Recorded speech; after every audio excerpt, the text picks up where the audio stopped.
cry under the devil's sky. The one-winged angels cry. It fills my hopes and dreams. The best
you to do is I want you to hit that MJF theme now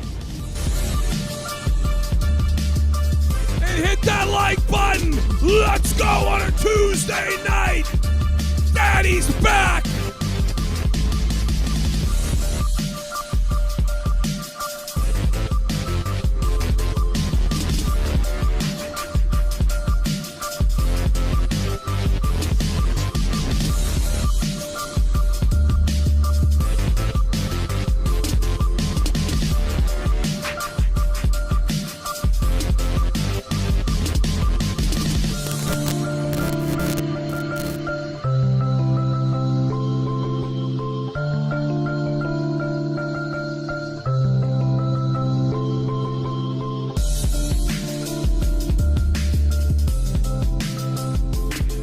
Happy Tuesday to everybody out there.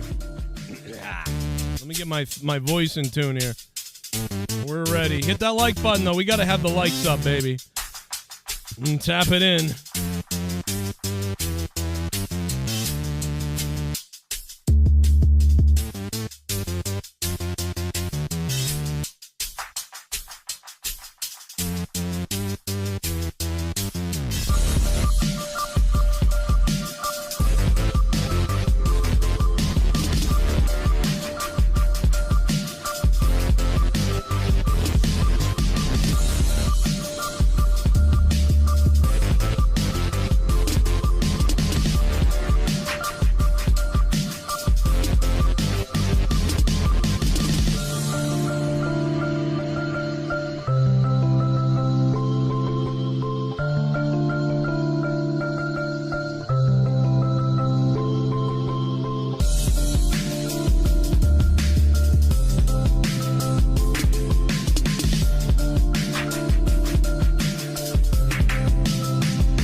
while I was doing all that screaming and crazy Kenny Omega intro, because I thought it'd be funny, I knocked over a plate. I didn't even realize I did it.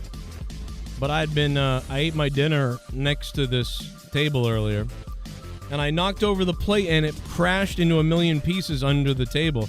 But I didn't realize it. I didn't even hear it. I was screaming. I didn't hear it. And I looked down as I went to adjust my seat to do the show. And I'm like, oh, shit, there's a plate in pieces on the floor. And I've been stepping in it.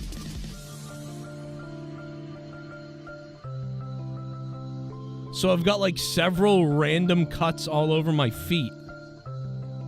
Like I'm bleeding in random places on my feet. And then on top of that, it's like there's a plate in shattered pieces, so I'm shoving all the plate pieces over to the side. And now I'm trying to put a wrap on my foot real quickly. So we're going to start in just a second, but I just had to clean a little bit of this up. There was glass everywhere. But I'm putting on sandals, so it's okay. But I got to put a Band-Aid on this. What's up, chat? I bleed for you.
I'm back. Holy shit. My foot was bleeding way more than I thought it was. Like, that was a lot more blood than I thought. Holy shit. I can't believe it. I didn't even realize I broke a plate.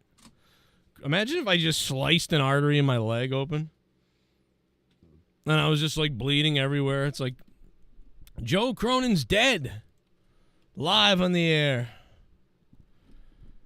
I would have wrapped it up probably pretty good, you know, with something.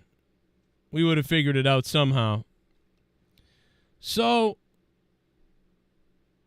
how's everybody doing? Oh God, the cut is stinging. I poured alcohol into it.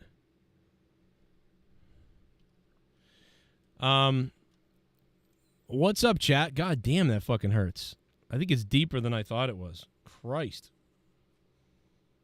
Why is it always like the little cuts that bother you so much? Like, you know what I mean? Like the big ones. You know when it's like a tiny one and it's really deep and then it's like itchy? It's like this weird itch and you want to scratch it, but it doesn't make sense. Holy shit, bro. Sometimes things just don't make sense. But you can have a big cut and it's like, okay. And you bandage it up and you're like, damn, that's nasty. Look at that. And then like that's really it, but you have a nasty cut, but it just heals over time. You take care of it and whatever. But you get a little tiny deep cut and it's like fucking driving you nuts. Like, this is driving me nuts. It's so itchy feeling. I think it's from the alcohol, though. God, is it itchy. Holy shit. Oh, just regenerate like Deadpool. Oh, God, it's so itchy, guys. I'm telling you. Why is this so itchy? Holy shit, is it itchy. It is so itchy. Oh, my God, is it itchy? Why is it like that? It's so uncomfortable. Like, I want to stick fucking shit into it, like, or something. That's how sticky it is. Itchy it is. Oh, my God. I hope that goes away, like, as soon as possible. Oh, my God. So itchy. And it's a plate that cut me, for Christ's sake. Pieces of a fucking plate.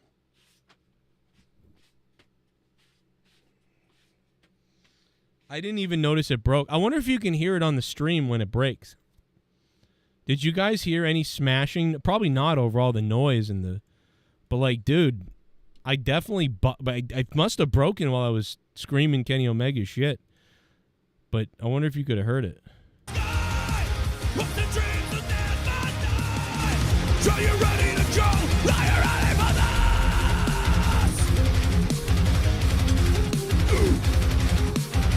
I'm really, like, dude, I'm so sensitive, it's crazy. Like, little cuts and little things really bug me. Like, I'm like, oh, like, I'm super sensitive. Like, my skin is like, it took me 10 years of, like, 10 years. What I would do is I would take a hot poker to stop premature ejaculating.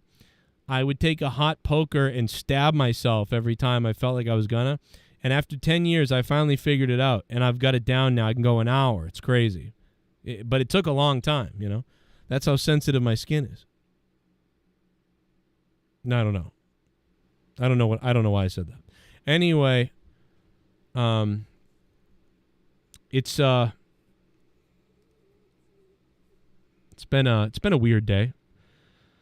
I had a whole plan of where I was going to start, and now I've got to, like, reset my brain because there's like a puddle of blood from my foot on the floor. I should probably take a picture of it and show it to you because it's funny. Fucking goddamn plates. It fell right up. I don't know how I didn't hear it. It must have made a cool noise too, like it probably made an awesome noise and I missed it. How is NXT going? Are you watching NXT American Bash? Great American Bash. Are we watching it or are you not? What do you guys think? I'm not really watching it. I'm like half watching it and half doing like 5 other things at the same time. But I'm happy that I'm on finally. It took a while. Look at the women right now posing. Look at this. Oh my God.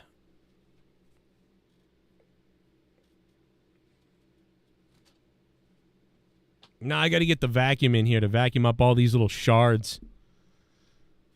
A lot of hotties out there. That girl got a Barbie doll. Is that Daphne's, like, cousin? Good so far. Yeah, it's been pretty good. It looks all right. I just haven't been able to be in NXT. What the hell is going on?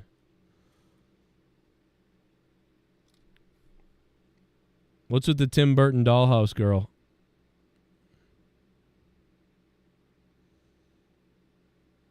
That was weird. I didn't know that was a thing. What's up, Drew Bar?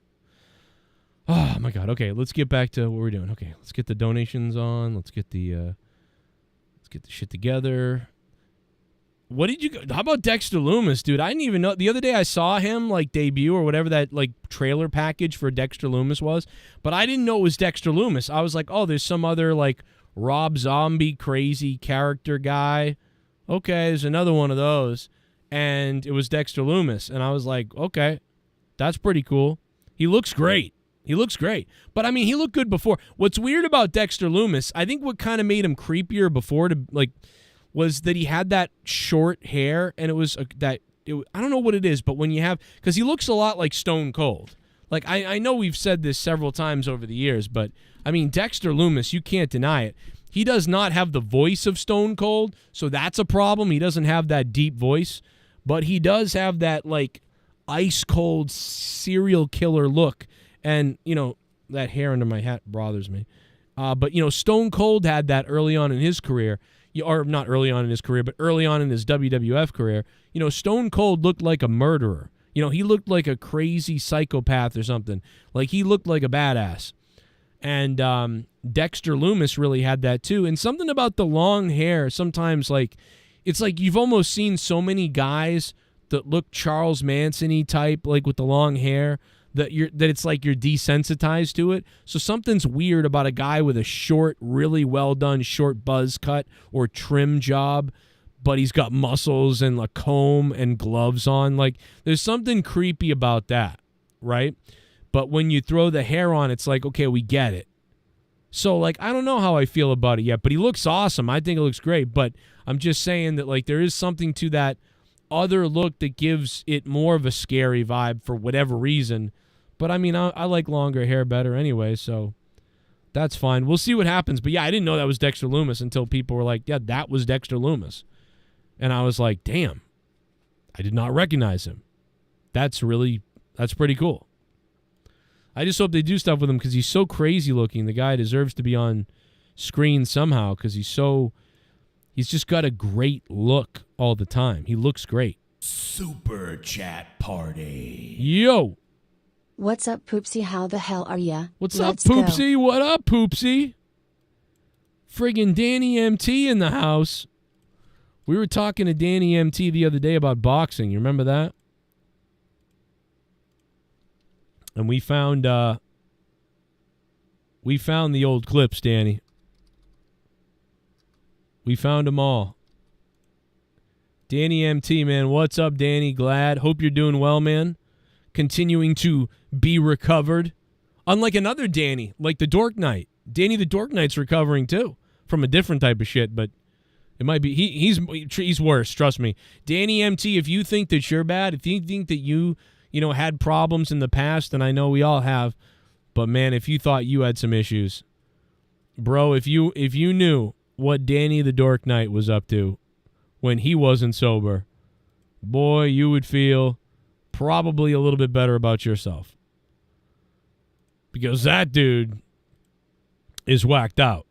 And by the way, somebody mentioned earlier, they brought it up to me on Twitter, they said, how do you feel about Matthew Judon? I know we're not getting into football really here, but yeah, dude, I think Matthew Judon has been crushing it for the Patriots.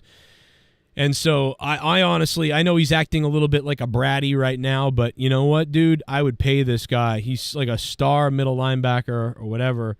Pay this guy. He's so good. And when he was on the sidelines and he was injured last year, he was cheering on the team like crazy. This guy was cheering on the team like crazy. What a team player to be cheering on the team like he was. And I loved that. And I mean, he may not be being a team player now in the offseason, but I don't know. The guy's just, I don't know. I like him. Don't lose him, please. Oh, God, I hope they don't lose him. That would be so sad.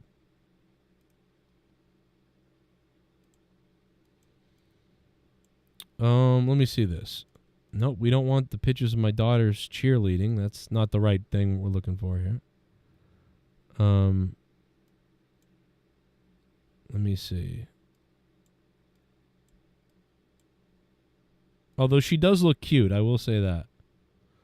My daughter's I took pictures of my daughter cheerleading after her cheerleading competition was over.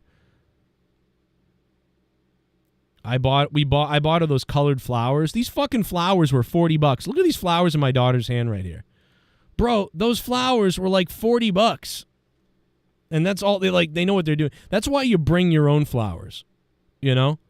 They were like $40. What is this? Oh God. It's cheerleading season again. Gotta love it. Where the hell is this thing? Danny, I'm looking for it, bro. Swear to God. Oh, Danny. It's not what remember okay, you guys remember this? Look at this. Just back that ass up to the oven. Yeah, man, that ass it need loving. Yo, make side for some stuffing. Yeah, back that ass up to the oven. Loving, back that ass up like a muffin.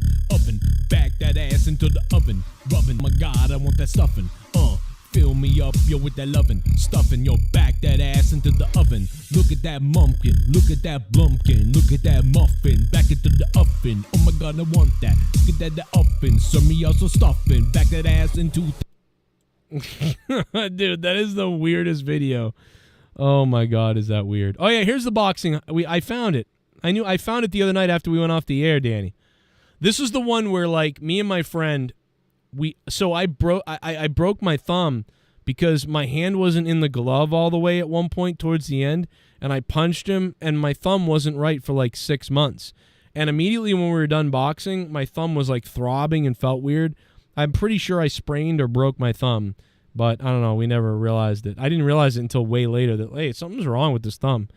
And at one point, my buddy fell over, and I went to deck him, and I was like, oh, and I held up, and I was like, oh, I could have killed him right there. But I held up, and I remember we were watching this one day, like talking about it, and it was like, oh, I was so close to just clobbering my buddy. And, dude, I was like, oh, no, and I held back, and I could have rampaged him. This was the video you were talking about the other day, Danny. I could not find it, but then I found it the other day.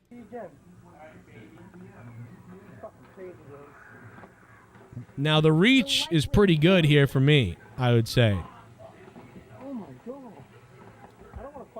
Right there. That's right there. Oh, I could have just, my poor buddy. That's Bobby, my buddy, by the way. Oh, man, we caught each other there. We're tired here. It's like the third round back there. Look at the reach, though. He's in trouble with the reach. Ooh! It might have been right there. See how the wrist was a little too limp right there? A little limpy there, Danny. That's my thing. That's my thing. I was 19 here, so... Yeah, like that was... I'm thinking it was right on that double shot back there where I busted my fucking thumb. Because we went 3 rounds here. Oh, look at that. Was just a little say hello to your eyeball right there is what that was. A little body shot. Hooks the arm a little. Look out for that one and then wind up. Get him with the left. See, I hit him with the left and then I was going to hit him with the right, but the left made him move, and I missed because of that. Back of the head, that's illegal right there. Under the armpit. A little bit illegal there. A little jab there. Nothing doing there. Then again to the back of the head. Look at the illegal shots by Cronin here. Couple illegal shots back to back. Missed the left again. Wind up. Look out for the right. I backed up on that one. There's where... Oh, Danny, I could have killed him there. Yes, I was leaning back. Look, could have got him, Danny.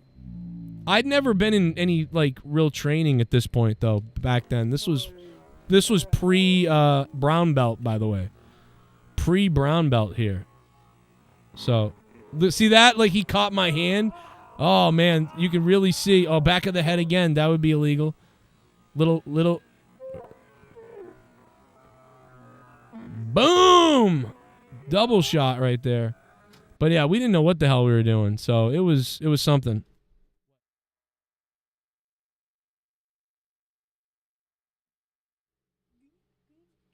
So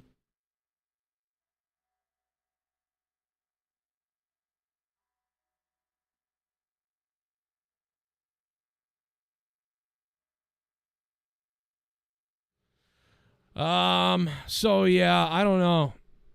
I think I was I was also kind of worried about like someone getting hurt. Like I'm always like that when it's like friends messing around.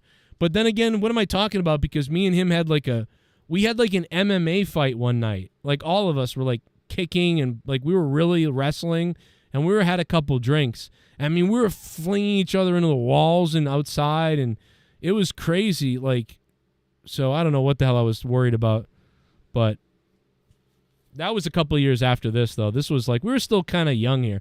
I mean, this is like 2003. So I was like 18 or 19 here.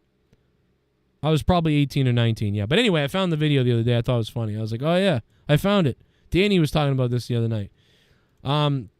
Yeah, a couple years later, you know, I scored the brown belt. And then, but that was before anything other than hockey fights. I mean, as a kid, I got I did a little karate as a kid and things like that. And wrestling. I did a lot of wrestling. So, wrestling camp was great. I loved wrestling camp. Dude, wrestling camp was nuts. In school, when I was on the wrestling team in school, I only wrestled like a few matches, right? And I won, I don't know, like, I think it was like 70% of my matches or so, I would say. I don't remember the exact number anymore. That has now escaped me. But I would say that my wrestling matches were something like I was like 8. I think it was like 8 and 4 or like something, or there might have been a tie or something. It was something like that. It was like 70% though, 68%, 72%, somewhere in there in wrestling. But when it was wrestling camp, when it was camp, oh my God, bro, camp was hilarious. I had a false sense of amazingness in camp because in camp, it was like, you know, hey, have you ever wrestled before? And like half of the people raise their hands. How many people are on a wrestling team at school? And like half the people or less raise their hands. So it's like half the people were brand new to wrestling, and the other half the people said that they had wrestled in school. So they divided up the people. If they had enough people, they divided up the people, and they took the half that had never wrestled, and they were in a group together, and they did like a tournament, and everybody wrestled to get through the tournament. You had like it was like 2 eliminations and you were out type of thing. And so I'm like, okay, well, maybe I should have said I didn't wrestle, so I could have wrestled the people that didn't wrestle. But like, so anyway, I'm in this group with people that allegedly had wrestled. So I'm like, okay, this will be, you know, interesting. And the first match that I had, the guy didn't seem to know what he was doing, I don't think. And, you know, the weights were all wrong too. Like there was no weight classes. They didn't divide that up. So you could literally wrestle a fucking behemoth and be a midget. Like, and it was like, that didn't matter to them. They didn't have enough people to do any weight classes. They were just like, here you go. It was a very, you know, not organized, well, great done thing. There was one referee who knew exactly what he was doing and seemingly knew everything. And then there was like 2 other guys who were like the points people. And then it was very just, you know, thrown together feeling. So anyway, so like the first guy, we start, and then I turn around and roll, and I rolled over his hands so that his arms were underneath him like this, and I'm underneath him, leaning up into his back with his arms flat on the ground, leaning my shoulder into his back. So I'm actually under him. And then I lifted up my right leg to hook his back leg and then rolled onto him, and it was a pin. And I couldn't even believe I got the pin because I didn't really want to be in that position, but I was like, well, let me try this right away because he fell, it looked like, and then it just like was like pin. And then I was like, okay. The next match, it was like, that was it. Like, I just rolled the guy up. Then another match, the guy tried to do like, we got into like a scramble, and it was very hard to like figure him out. And he was very strong. He was bigger and stronger than me, but he tried to Peterson roll me. And so I countered that, and then I pinned him. And it was like, before you knew it, I was at the end. And they put the winner then of the novices, or the winner of the guys that never wrestled before, up against the winner of the experienced people. So I got to wrestle like this other guy, and the guy that had never wrestled before was pretty good. Like compared, like the problem was he was very strong. I remember him being strong. And by the way, the worst person that I wrestled was the last guy to win my side of the tournament or whatever. He was tiny, and I couldn't like get him. I couldn't hold him in these different positions because he was so small, and he was flying around me and doing all these things, and I was like, holy shit. And he almost pinned me at one point, and he had me, and he grabbed my legs. He was like crawling all around me like a goddamn orangutan or something. It was like Spider-Man. It was crazy. And I got out of that by I leaned into him and held him down. I think I was winning in points, so I think maybe I wasn't actually. I don't know, but I thought I was winning in points for takedowns. But he was just hard to do anything with because he was so little. And it's like we never would have been in the same weight class. He was definitely underweight compared to me, but like he just was. I love the red, white, and blue ropes too. By the way.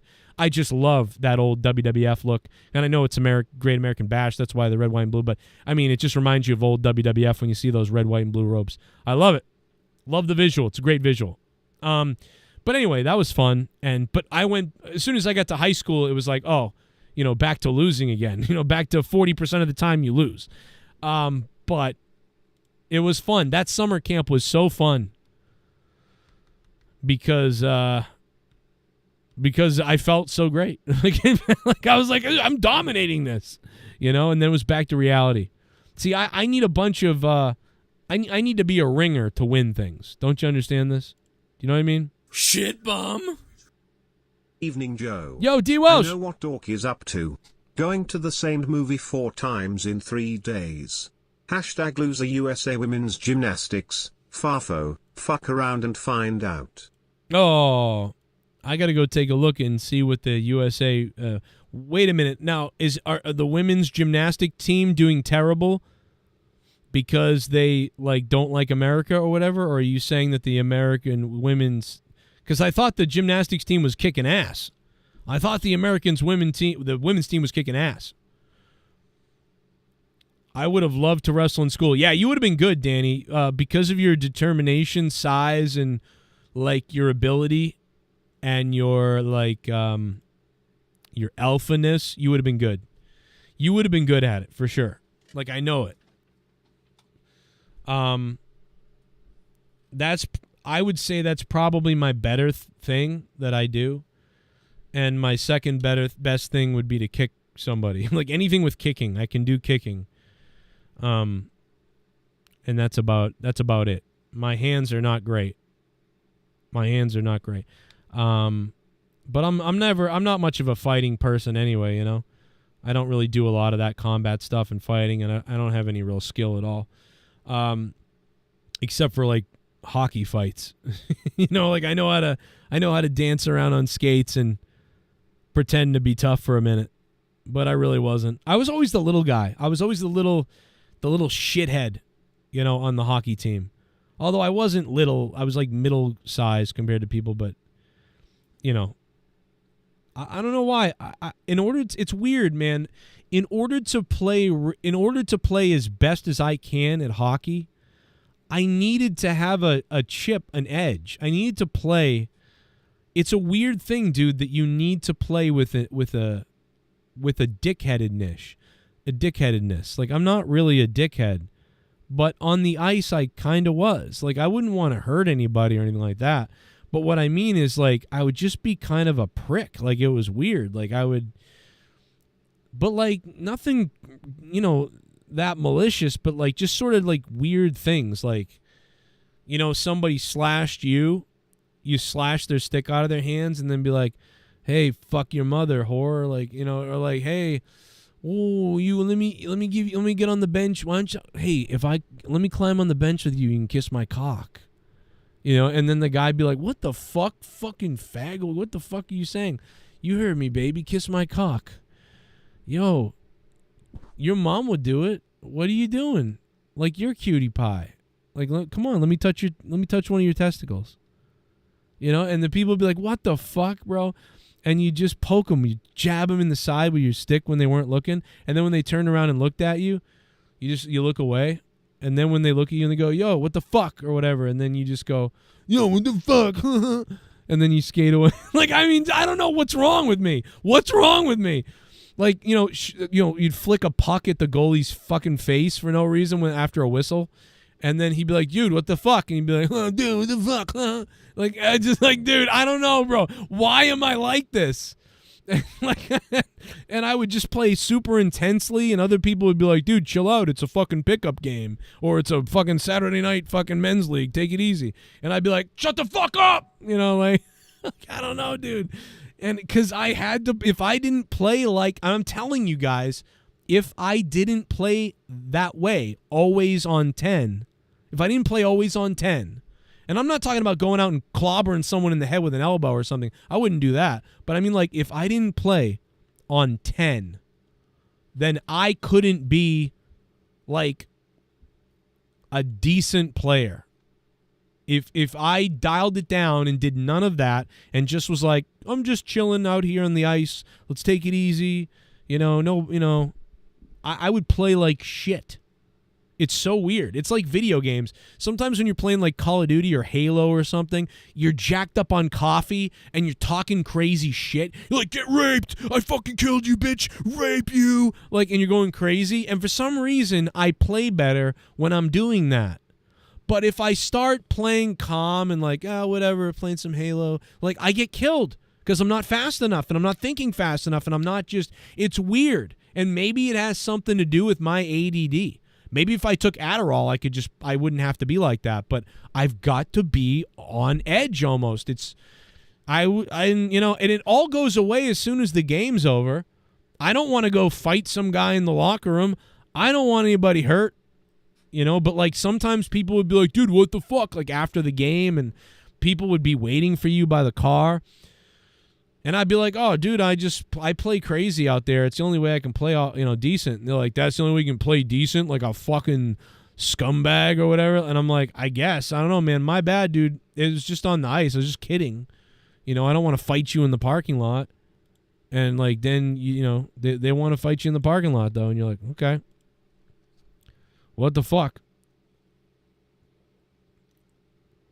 NXT champion is still the girl that wears blue and black stuff, I guess. I don't know. What's her name? Someone tell me. So you were like Sean Avery. I don't think I was Sean Avery because Sean Avery is like really tough. I think. Like if I remember, Sean Avery was pretty tough, like for real, right? Like maybe he wasn't, but like I think he was. And maybe I was a little bit like that. I would say more like Marshan kind of, but like, I don't know, like maybe... I don't know, like how to explain. It wasn't fully to that level, but it was like to some other just shit bum level that I don't know why. And I'm talking men's league at night and stuff like that. D. Welsh says, USA women's gymnastics team won gold after they won. Media asked them what their name was. Simone said, fuck around and find out. What? Did they really say that? If they said that... What the fuck? Oh my god! Are you serious? Please be real. Please be real. Oh my god, is that real? Where is this? Did they really say that, or are you joking? Because that would be too fucking hilarious.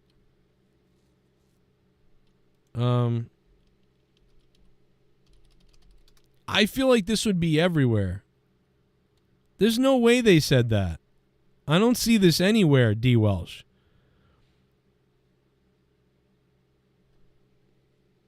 Oh, wait. I think I see it on BuzzFeed. Is there a video of this? Dude, if there's not a video of this, then I'm so pissed off. There's got to be a video, right? If there's a video of that, send it to me. Oh, you did? Okay, good. Okay. Oh, my God. Please be real. Did she say fuck around and find out? Because that's way better if she said it. What is your team name? What's your team name? Don't say it. I'm not going to say it. Abbreviate it. Just abbreviate it. F-A... Is it a swear? What is wrong with these girls, bro? Oh my god.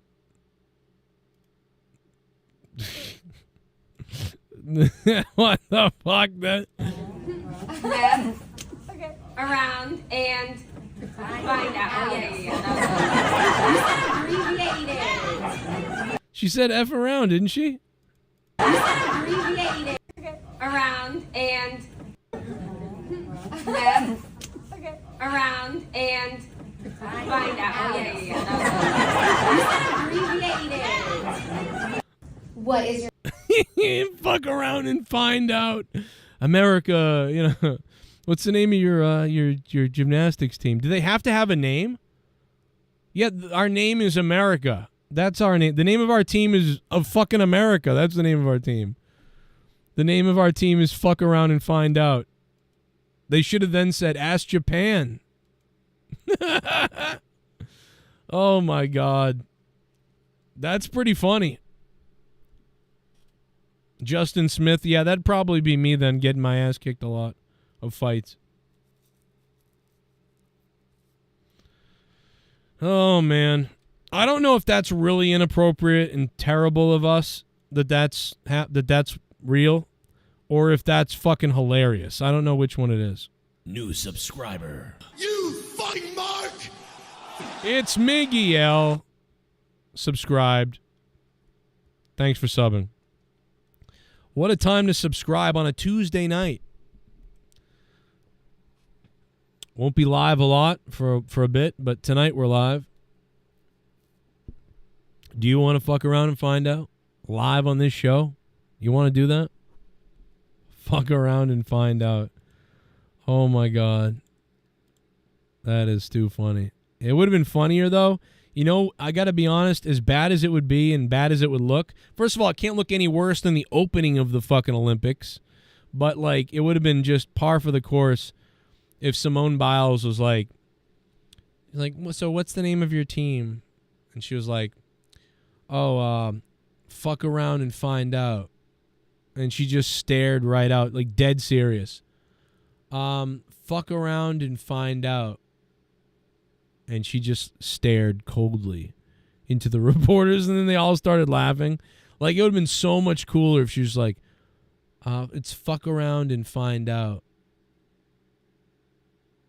I mean, like, I don't know, and she just stared at the reporters. That would have been... Super chat party. That would have been something. Joe, your mustache looks extra thick and manly today. Oh, my God. I almost thought that was like a fake donation by somebody, but that was really Jennifer Muppet Baby. Hi, Jennifer. Yeah, I haven't trimmed or cut it, really, in like about...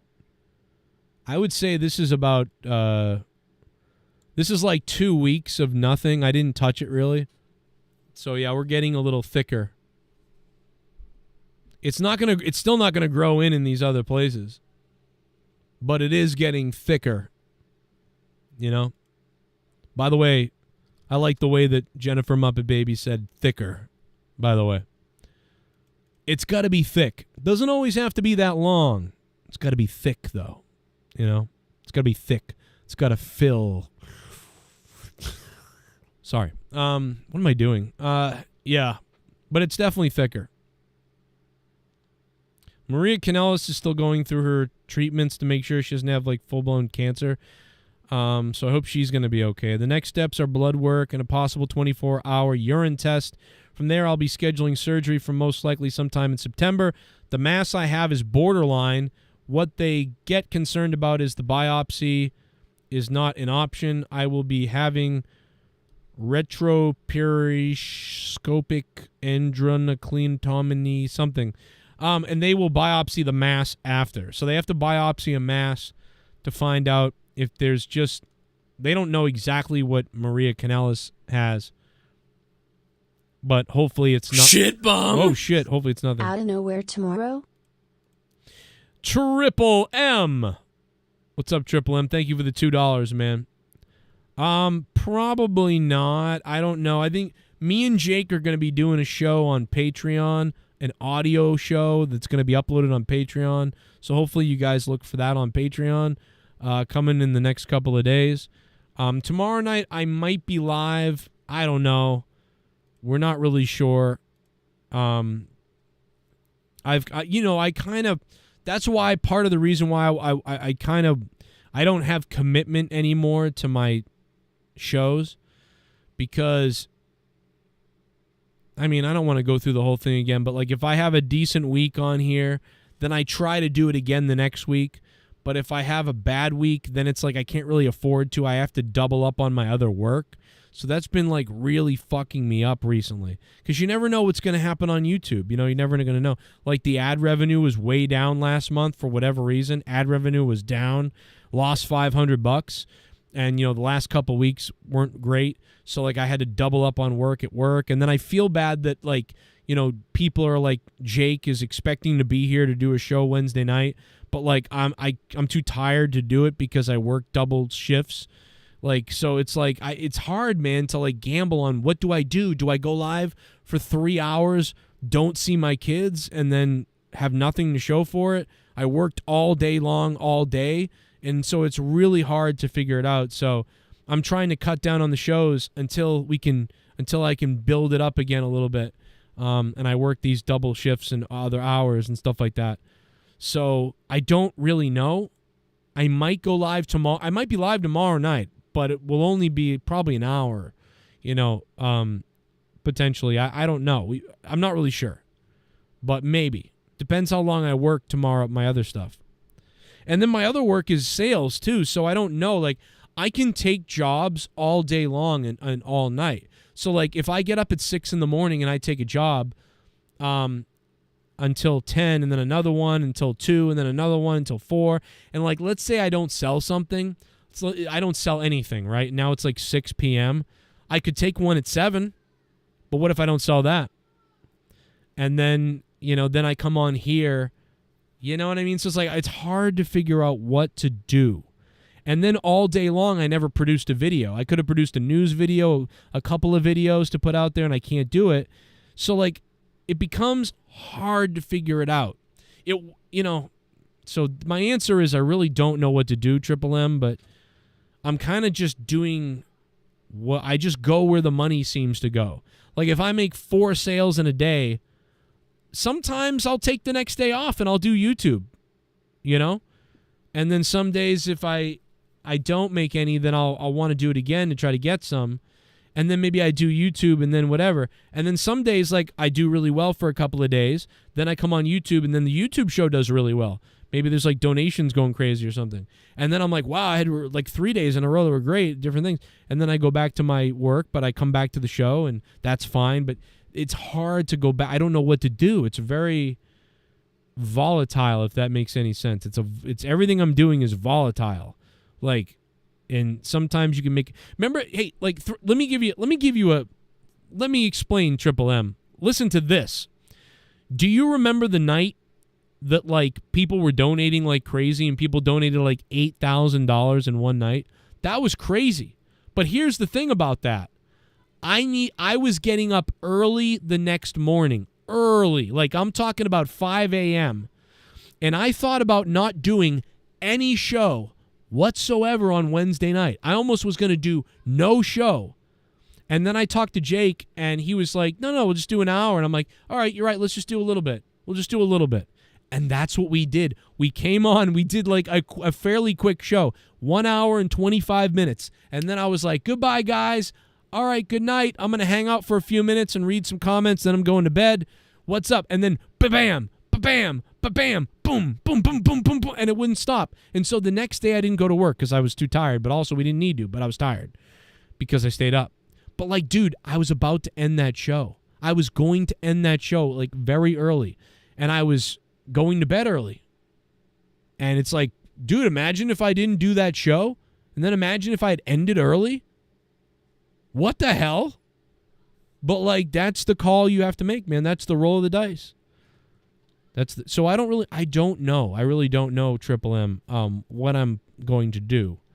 But I'm going to try to do everything. I'm going to try to come home from work and then maybe do an hour and then, you know, and then see what happens and then go to bed after an hour.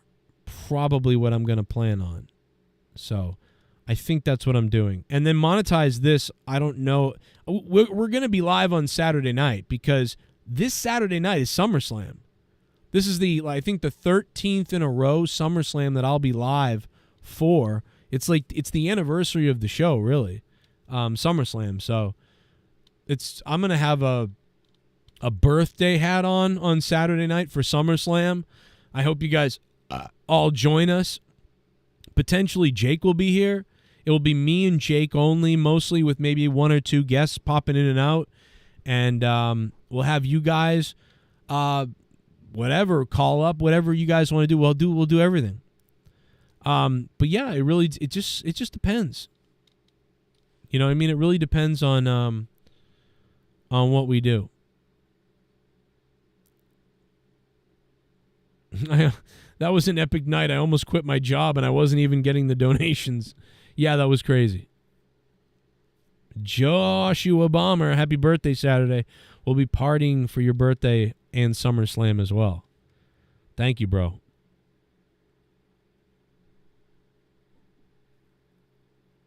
So, yeah, Saturday night will be SummerSlam.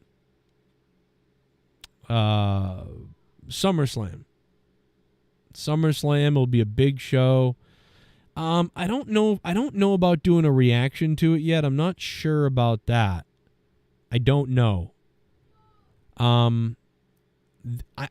Maybe I'll do like a little reaction on my Corrupted channel or something. I don't know. Or maybe on Rumble. Maybe we'll go live with a reaction on Rumble. And then we'll go over to YouTube for the review. I don't know. We'll think about it. We'll think about it. I'm not really 100% yet. But yeah, I have no idea about tomorrow night. I don't know. I don't know what time. I don't know what I'm going to do. But I'm not really sure. I may not go live tomorrow. I may not do it because I may actually work like all day long.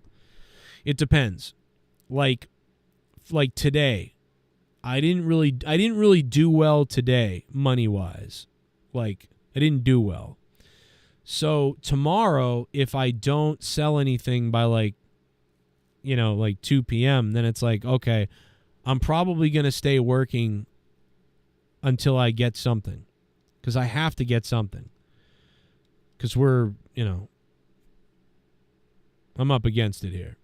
But maybe I'll make like 3 sales in a row Wednesday morning. Maybe there'll be good sales and I'll be like, holy shit, oh my God, we're good to go.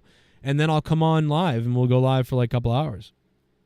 It really is going to depend on my work, which is crazy. It's going to depend on my skills. It's going to depend on my salesman skills. Yes. Bro, a couple of weeks ago, I had to borrow gas money to go to a sales job, and I sold it. And if I didn't sell it, I would have been fucked. 5 years ago tonight. Second post must see now, JC Nation. All right, let's go right now. Botch Club with the super chat. Let's go to Botch Club. Is it a botch of me? Did you put a botch up of me, Botch Club? Remember when Botch Club used to put me fighting the teddy bear up on Instagram? And people would be like, what the hell is that? Wait, this was 5 years ago? This looks like longer. This looks longer ago. Here we are in Botch Club. Let's see what Botch Club... You got to follow them on Instagram. They have more followers than me. More active viewers.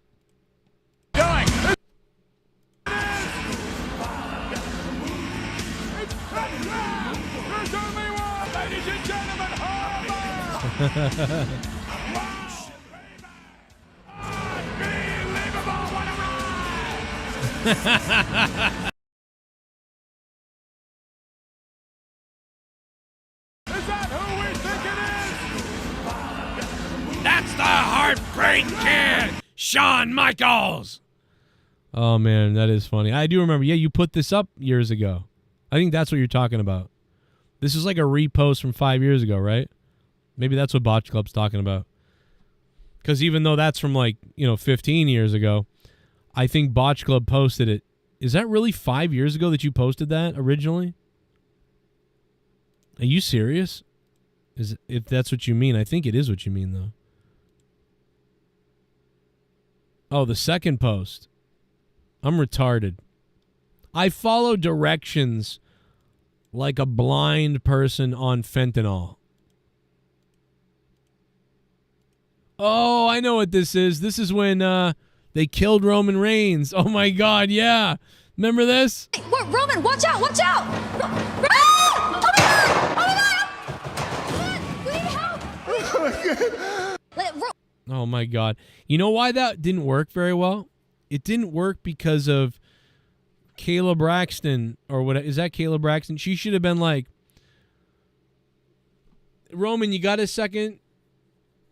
Or something, and then been like, Roman's on his way over. Oh my God, Roman, look out. But she's like, oh my God, like, happy look out.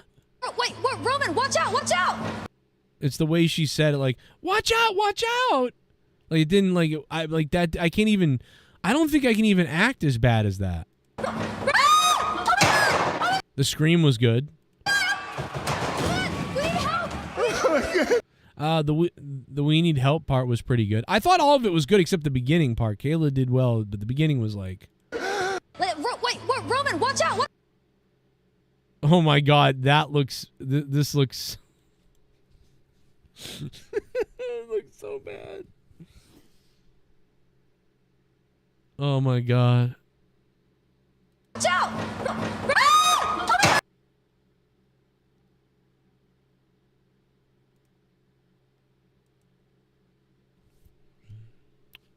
Wow. Oh, boy.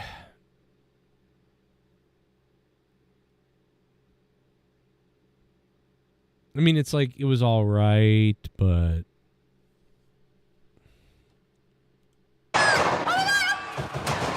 We need help! Wait, what, Roman, watch out, watch out! The watch out was not very good. Botch Club on Instagram. You will enjoy it. Happy lookout! Man, if you've never seen Happy Gilmore, I mean, that's like iconic. Happy lookout! It's one of the greatest things I've ever seen. Happy lookout! And then he gets hit. Volkswagen. He just gets up and goes, Volkswagen. Oh my God, bro. It was a bug too, wasn't it? Didn't he get hit by Herbie? Herbie the love bug or whatever? The butt plug? John Hancock. It's Herbie Hancock. I feared for my life just now. Yeah, imagine Tony Khan having to deal with that. Guy would piss his pants, shit his pants, and then eat it. All at the same time. Let's just play with my hair through my hat. Make it. There we go. Let's go. Look at this look. This is called, like, divorced dad look. If I was divorced, I would look like this every night. He's 100% Hollywood ready. Are we talking about Roman? Shooter McGavin's. Aren't they doing a remake of Happy, or not a remake? They're doing a Happy Gilmore 2, right? And I've said this a million times. And we'll see what they do when Happy Gilmore comes out. But I believe they're actually literally going to be filming a Happy Gilmore 2. And I've said it for years. Shooter McGavin and Happy Gilmore have to be on the same side now, because Shooter McGavin is like loved as a bad guy. He's like a beloved bad guy. So this has to be one of those classic movies where Shooter and Happy Gilmore actually have to team up, right? And it could be something where, like, Shooter McGavin is in a tournament or something like that, and he needs a partner, and Happy Gilmore ends up being his partner. Now, it could be reluctantly, right? Like, they could reluctantly be partners, right? because they want to win the $10 million or whatever it is, and they've got to work together. Or it could be something like, and you know what? Maybe they could be partners, and at the beginning they're like, oh, God, fucking you, and like, don't fuck it up, and you, hey, I beat you, blah, blah, blah, blah, blah. And they're doing all these things. And then basically, they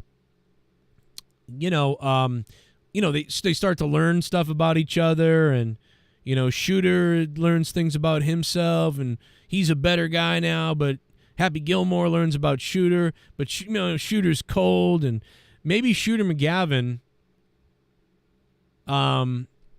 maybe Happy Gilmore is helping him win his something. There's got to be a reason, right? I don't know. They got to save the golf course or something, or they got to save a child's home. I don't know. I don't know what you do to make it work, but we'll think of something. But the bottom line is Happy Gilmore and Shooter McGavin, they got to be on the same team. It's going directly to Netflix. Well, that's okay. That's fine with me. But man, I think that probably should be in the theaters. But I mean, Beverly Hills Cop was really good, and that went right to Netflix as well. So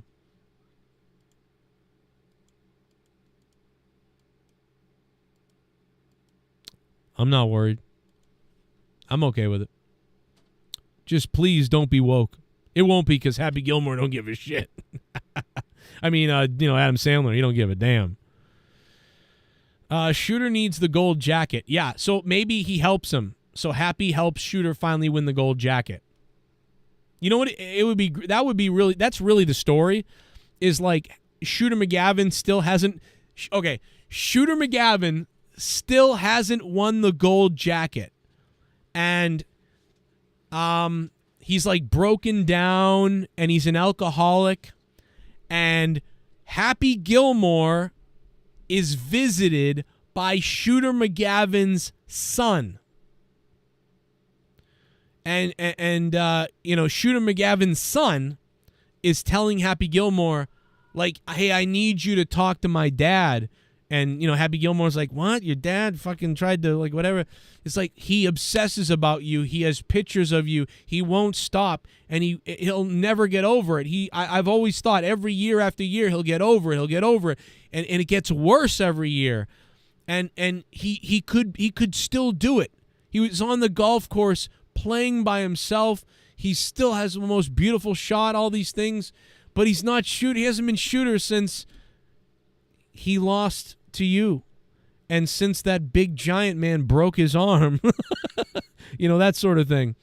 And my father's broken, and I'm afraid he's going to die, and all this sort of stuff. He's going to kill himself, and and so Happy Gilmore goes and like has to find Shooter McGavin, who's drunken in a bar somewhere, and he's all fucking crazy, and Happy Gilmore's like counseling, whatever. So Happy Gilmore like takes Shooter to counseling and shit. Like, you could do all this stuff, and then eventually he's like working with Shooter, and he's like, he's like, the one thing that your game is missing is the drive, the drive like I have, and he's like, and somehow Happy Gilmore teaches Shooter McGavin how to drive the ball, like the way that he does it or whatever. So Shooter suddenly can hit the ball like Happy Gilmore, right?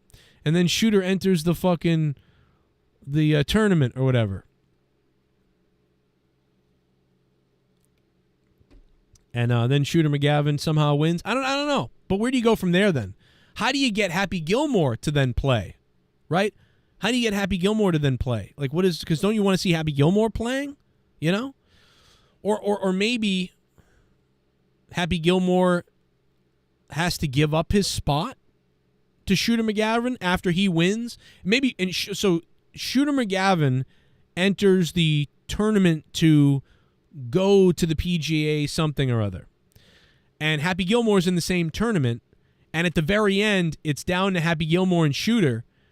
And Happy Gilmore remembering Shooter McGavin's son telling him about how broken he is and whatever, and he's not the same Shooter. He's out there, and he's actually beating everybody, but he's not beating Happy Gilmore. It's very close. And Shooter makes it to the very end, but he doesn't look like Shooter. And Happy Gilmore throws the game. He throws the game on purpose. He misses the putt just barely at the very end. And he looks at it, and Shooter's son is there, and he's cheering, and he looks at Happy Gilmore, and Happy Gilmore looks at Shooter's kid, and Happy Gilmore winks like, hey man, and Shooter's in, and there we go from there, and Happy Gilmore is Shooter McGavin's caddy, and something we could do something with this, right? There's something here. Shooter McGavin and Happy Gilmore tag teaming up. Maybe they could make the guy who directed or worked on... Didn't the guy who directed Happy Gilmore, wasn't that the guy who plays the golf course manager or the owner of the golf course, the president of the golf course? That guy's the director, I believe. Maybe he could play the bad guy golfer who is like trying to cheat and do all these little things to win. And Happy Gilmore's with Shooter, and then Shooter finally wins the gold jacket at the very end, and Happy Gilmore is there, and it could be so great, and like Shooter McGavin has a happy place, and his happy place is like him and Donald Trump like on a boat. I don't know, dude. That'd be so great. Ben Stiller could be a good bad guy. That could be good. Ben Stiller could be the bad guy. No, he was already the orderly guy. I don't know. God, I want to write TV shows and movies. That's how bored I am now. Just let me write TV shows and movies at this point. I just want to write books. I'm gonna leave this briefcase right here.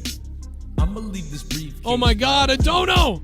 I'm gonna leave this briefcase right here. Hey, Stacks I'm Monet! gonna leave this briefcase right here.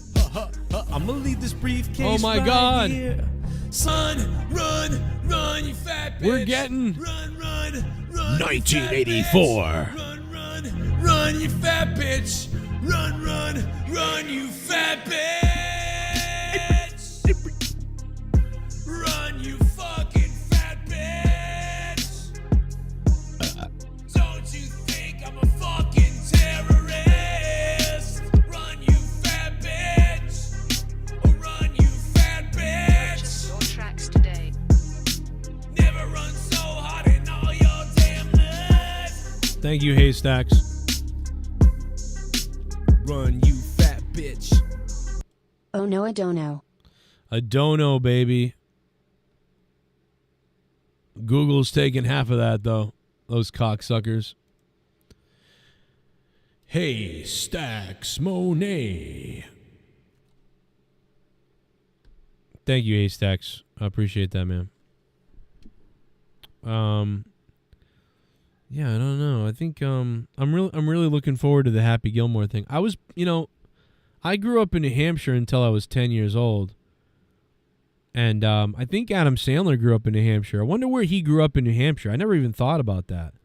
Where did Adam Sandler grow up in New Hampshire? Because he was probably not that far away from me. Where did Adam Sandler grow up? Let's look it up. Where did Adam Sandler...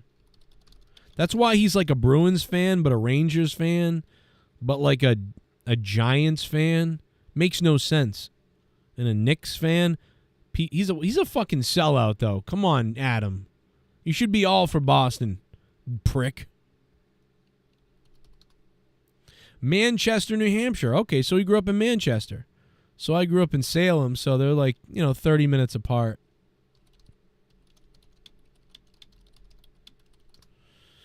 Yeah, it's 26 minutes away. Damn, so I grew up like 26 minutes away from where Adam Sandler grew up. Never thought about that. Right there, look at that. That's pretty close. And there's Haverhill. That's where I was born. But if you saw this, you'd say Haverhill. But it's Haverhill. Because we're weird here. Bedford, Merrimack, Nashua, Ware, Haverhill, Lawrence. My mother grew up in Lawrence. I grew up in Haverhill. Or I was born in Haverhill. My mother grew up in Lawrence. And we lived in Salem, New Hampshire. Salem, New Hampshire is like a nice area. Haverhill and Lawrence are shitholes. They're not very good. And then Manchester now has a lot of drugs, but that makes sense. Shout out to Adam Sandler.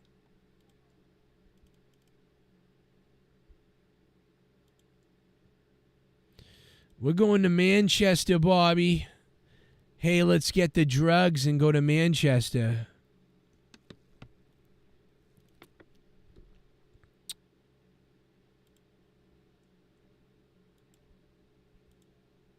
Man, I almost went to New Hampshire the other night. I'm so mad I didn't go.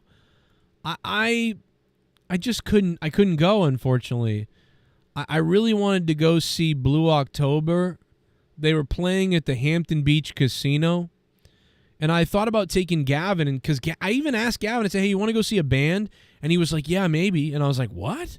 Normally he would say no, like, "No, I don't want to do that." But he was like, "Yeah, maybe."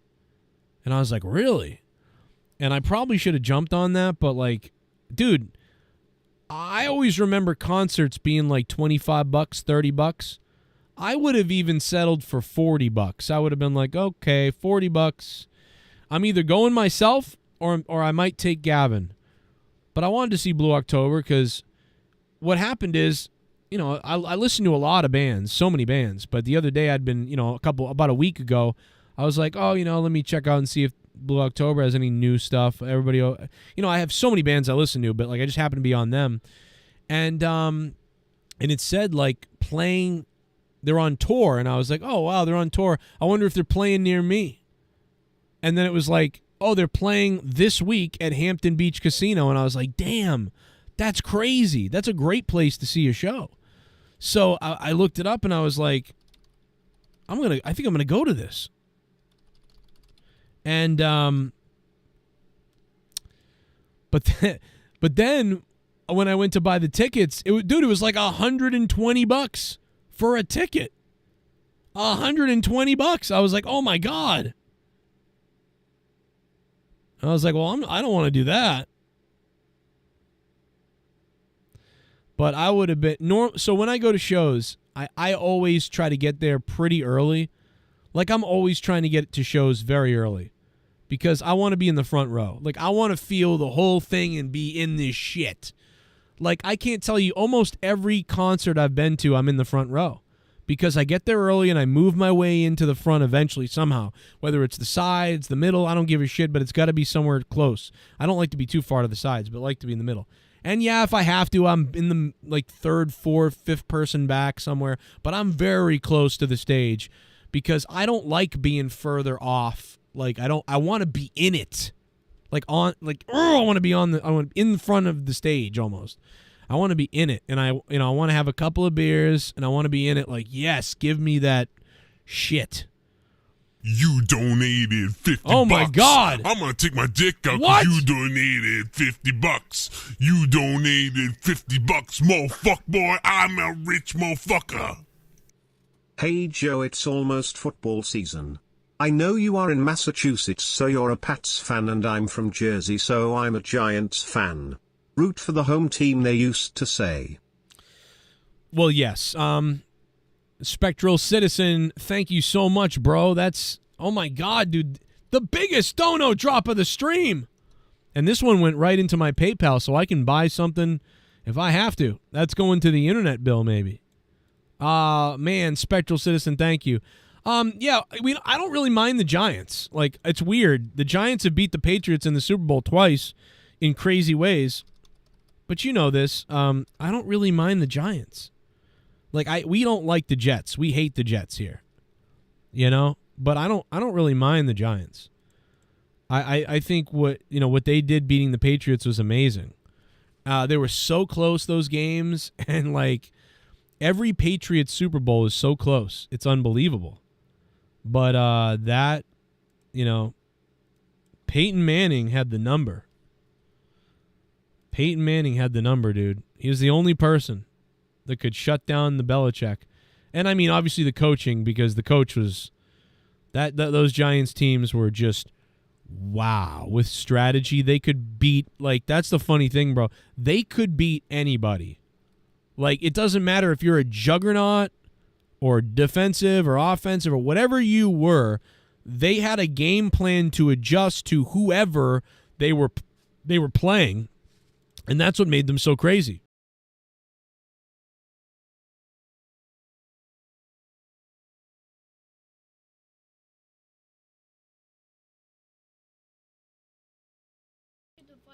soundboard in a game. Oh, I'm sorry, buddy. I don't know where it is. I haven't seen it since you guys had it last.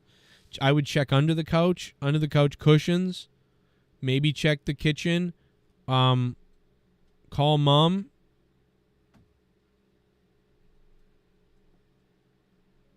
Because I haven't seen it.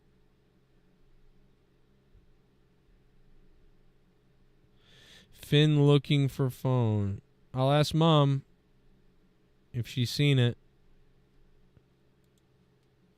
Finn looking for phone. Okay. Sorry, my son came down looking for his, we bought him like a kind of a little phone, like a $40 secondhand phone a few years ago, and sometimes he uses it.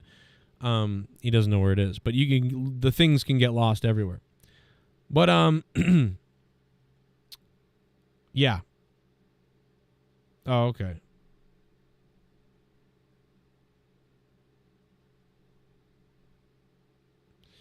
Check the 2 bags in the living room for the phone. Hold on, 2 bags. Oh, I see. Hey, Finn, Mom said to check the 2 bags in the living room for the phone. I don't know. She means the bags on the table. I don't know. Finn was looking for his phone, and Mom said to check the 2 bags.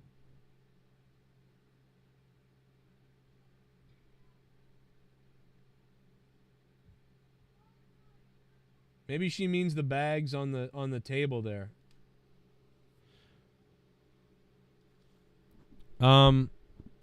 Big Daddy is still my favorite Sandler. I love Big Daddy. Big Daddy, but I like Wedding Singer better. I think it's like Wedding Singer, Big Daddy, Happy Gilmore, Billy Madison.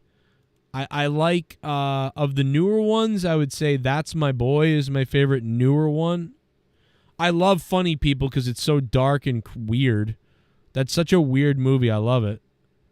That's not really one of the Sandler things. And then I would say Grandma's Boy because that's like a Happy Madison production.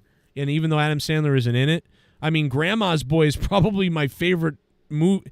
Like, I know Grandma's Boy is like Leah's favorite comedy besides Princess Bride. I think Grandma's Boy might be one of my favorite movies ever. I just love it. I love the movie. I love how it reminds me of Xbox and how it reminds me of the mid 2000s.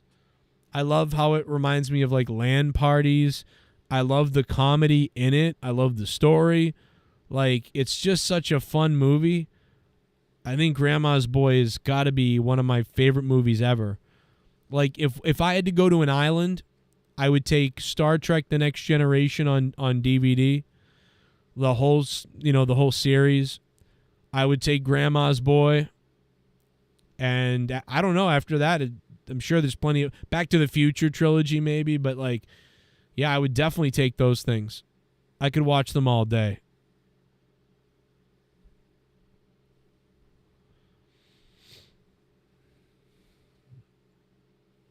Anger Management was pretty good, yeah. That was all right. The Zohan movie, I never saw it. I mean, I saw the first like 10 minutes of Zohan, and I don't know why, but I thought it was so ridiculous that I just turned it off. But people tell me it's great, so maybe I should watch the Zohan movie because I never really saw it. I was like, ugh, I'm not watching this, and I turned it off. You know what movie is great if you've only seen it like twice ever back in the day? Is like if you watch Little Nicky out of nowhere, randomly, it's really funny because it's so ridiculous, but it's so stupid that it's hard to watch it at the same time. Like, it's not really rewatchable.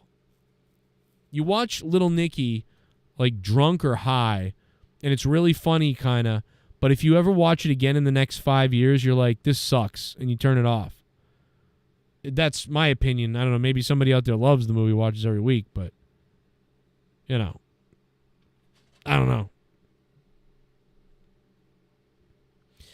Yeah, I could have seen Blue October, and I didn't see it.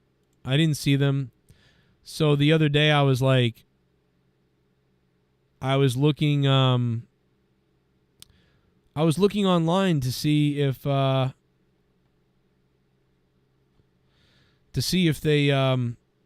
they did the show or whatever, like, and I wanted to see what it looked like, because I was like, I was going to go to the show, and I went on YouTube and I found somebody uploaded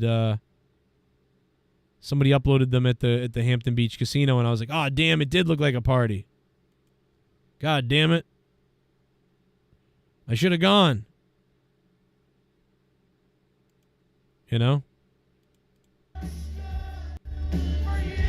Looks good. And check out the women, dude. There's a lot of cougars in the crowd too. This is the exact show. This was just uploaded yesterday. It's got like 100 views on YouTube. I could have gone to this show, and I would have been in the front of the row with these cougars. Look at these cougars. Look at the cougars out there. Look at them. They're out there.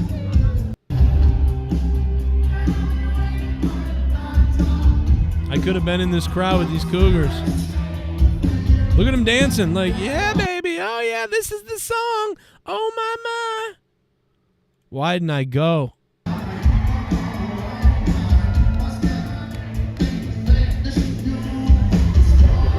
Look at that. Tattooed bitches.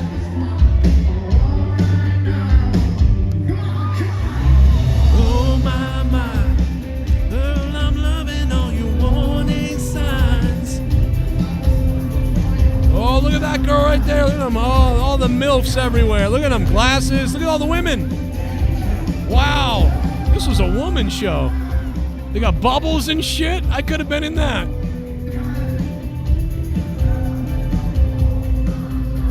Girl, you get me high.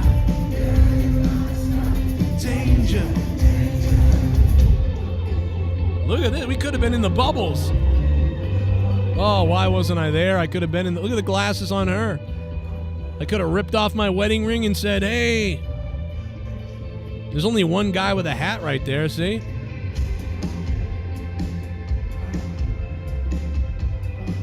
Oh.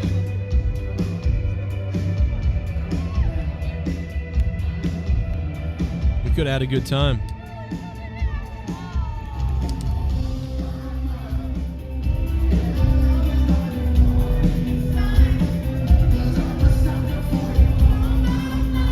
A lot of dorks out there, though. Look at that kid. There's a kid up there on someone's shoulders. How did he get in? It's 18 plus. How did he get in there? Wait, this little kid's in there?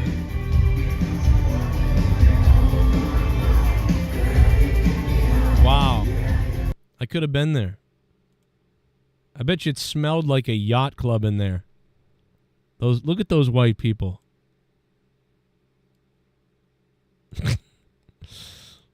The guy with the blue glasses, I like that guy. He's like, look at him. Look at the blue glasses. Oh, my. I want to have gay sex with you. Look at him. He's all celebrating. Plus, Hampton Beach is a fun time. But then I think to myself, I'm not spending $120 on a ticket. And then if Gavin wanted to go, that's $240. And I went, you know what? Fuck this. Fuck me. You know? White men for Harris. There's a lot of white men for Harris in there. I don't know, New Hampshire maybe. I don't know. So Darby Allin took a picture in the backstage with CM Punk, apparently at Raw tonight. So that's not going to make Tony Khan very happy, because Tony Khan has a obsession paranoia with stop promoting their show, stop showing up at their show, stop talking about them. We need to talk about us and keep it in our family. And the AEW people constantly either complain about being in AEW or they go over to WWE with the enemy like CM Punk. Like, bro, Tony Khan is probably like, oh, yeah, cool, man. Yeah, you do whatever you want to do, man. You're free to. Yeah, it's not a big deal. But inside, he's probably like, ah! Jennifer Muppet Baby says, you would have been very popular in that crowd. You think so? Why would I have been popular in the crowd? I'm kind of, I mean, I was kidding about what I was saying. But I don't know why I would have been popular. But I maybe I would have been. I will tell you something. I don't fuck around. When I like music, I am all in. Like, first of all, as somebody who used to be in plenty of bands, right? Like, I was in a lot of bands. When I played drums, you know, I would need to see the aura of the crowd to really be hyped. Like, oh, this is a great crowd. Hell yeah. And I'm seeing it and I'm hearing people and stuff like that. But when I was singing in bands, then you really love the crowd to be going. You know what I mean? And if I had been at that show, I would have been losing it. Think of the most obnoxious white girl wasted lady that could be in the crowd singing all the songs and bouncing up and down. Like, I am that, but even more crazy. You know what I'm saying? Like, I don't fuck around. When I spend $50 or $40 on a ticket, or in this case, 100-something bucks, bro, I am in the front row. Like, I'm in the front row, and I'm screaming, and I'm making noise, and I'm singing every song, and I'm partying, and I'm like, yo, like, and I'm fucking with everybody, and I'm drinking if I can and passing it around. Like, I am involved if I go to that show. You know, it's like I've got to be, because I just love it. I love music, and I know so many bands, like, and songs and everything. When we went to Wayne Static, when Wayne Static was doing Wayne Static solo thing, and I mean, bro, that guy thought I was nuts because he was drinking. His wife was like naked on the stage. And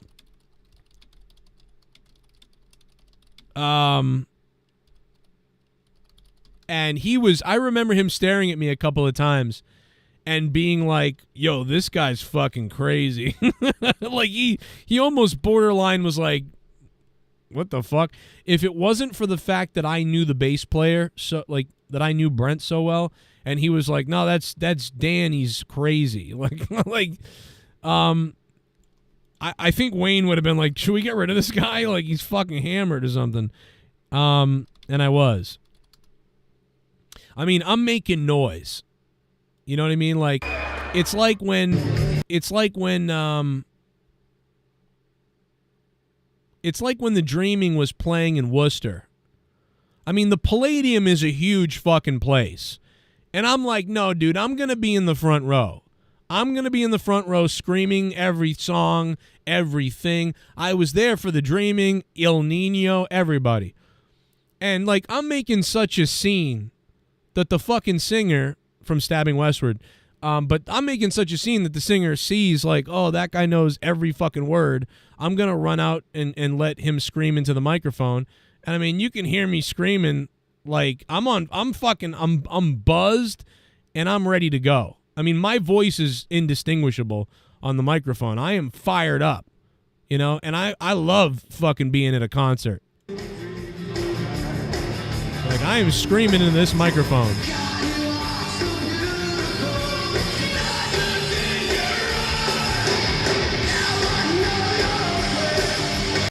I love this clip. It's so funny because I think, like, nobody, like, not a lot of people knew who they were because this was the opening thing. But, like, I was ready to go. I think I missed Godhead, though. I missed Godhead and a few other bands because I went to the tour bus. We all hung out at the tour bus after. But it's like, but I do remember El Nino, somebody got elbowed in the teeth during El Nino, and this fucking guy got blasted. He lost his fucking tooth. I'm so fucking loud. Ah!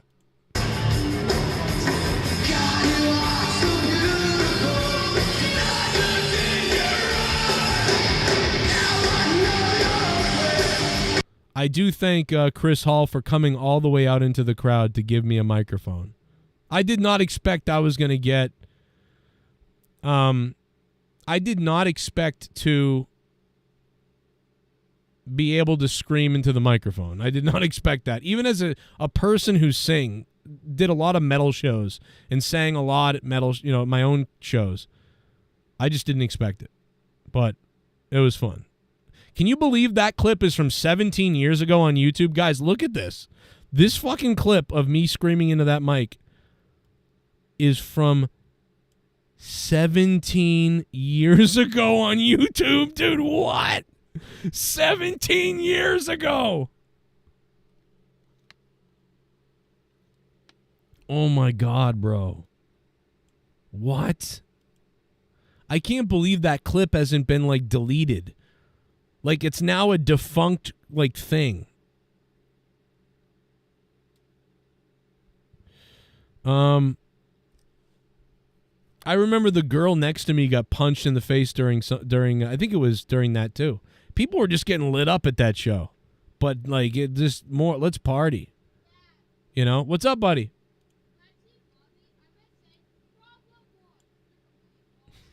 Are you okay? I love you, buddy. 17 years ago. Holy shit. Blink 182, it was in Raleigh tonight. Oh, that's cool. They're like reunion tour, right?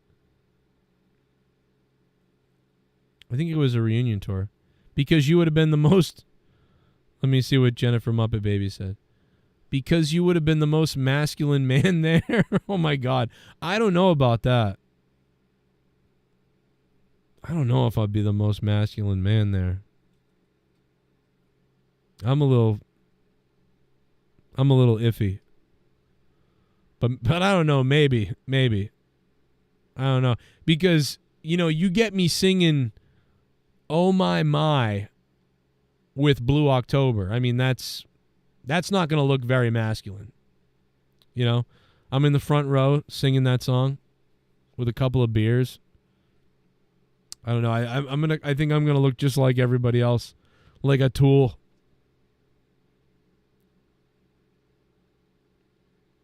But maybe, I don't know. The ghost from the coast goes, homos.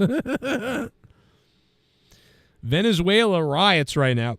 Venezuela is rioting. Venezuela is crazy right now. They are going nuts in Venezuela, and they're going nuts in England too. There was like they stabbed a bunch of little kids and killed babies and shit. And so the people of England are freaking out. Finally, they're like, you know what? It was like an immigrant 17-year-old or something. Another stabbing. You know, no guns, but the knives will do it too.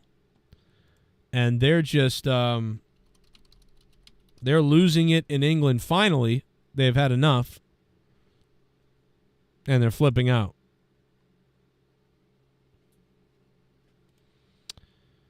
The most gold medals right now, I think, is the U.S. with 26. I mean, I'm sorry, the most medals is the U.S. with 26. But gold medals were like in the middle of the pack. We don't have a lot. We're in like in the upper, we're in like the top 5 maybe. There's Japan, China, Australia, France, Korea, and we're tied with Great Britain. So America is tied for 6 with gold medals. That's not great. America is on top with silvers, and America's on top with bronze with 11. That's crazy. America has the most medals, but I mean, America is doing really good at getting second and third place. Like, I don't know what's going on with America. Canada is 2-2-2. But yeah, my God, look at America's, like, look at our silver and gold medal. I mean, silver and bronze. What the hell, dude? 11 medals? The closest is France with 9. What are they getting, the hometown special? God damn, man. No one's even close with the gold, with the silver and the bronze. Jesus. We've got 11 bronze and silvers? Like blowing everyone away with those. But we're not winning the gold medal. That's Japan. Probably because, I mean, that's impressive for Japan, to be honest. That's impressive, man. Japan is kicking ass. And China. Man, the Western or the Eastern, because Australia too. dude, the East is beating the shit out of the West. Like, dude, Japan with 7 gold medals, China with 6. And you're like, okay, well, the Asians are really good. But then, well, explain Australia then. So it's something to do with the East Coast over there. That Eastern Hemisphere is whooping ass. Like, they are beating ass. God damn, I mean, America has 4, Canada has 2. In gold, like, we're getting romped as far as that goes.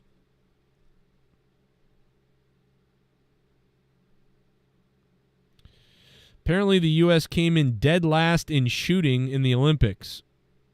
Oh, my God, what? I bet Asians won.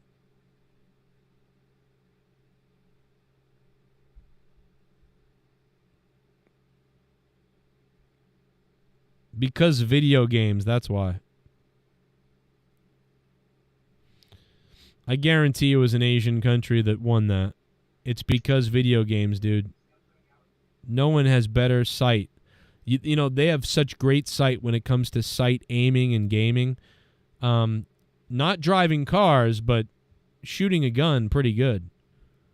Those fuckers will hide up in a tree and take you out.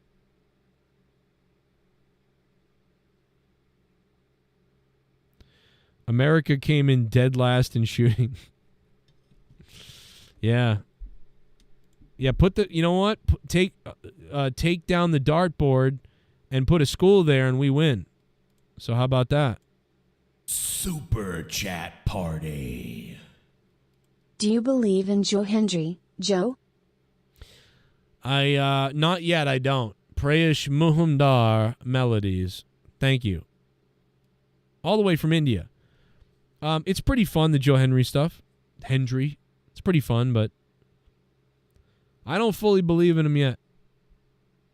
I'll believe it when I see it.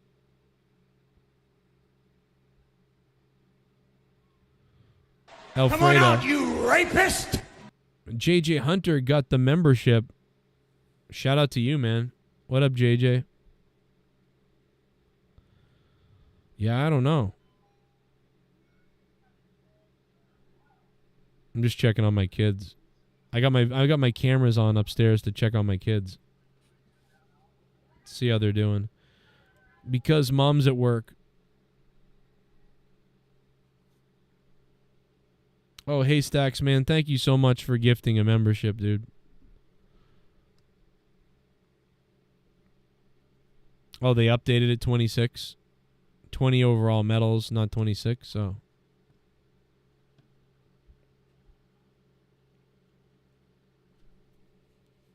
Did you listen to Korn's first album when it dropped in 1994? Says Pathfinder.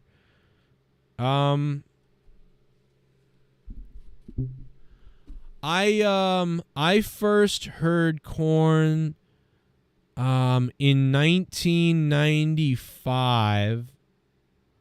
I was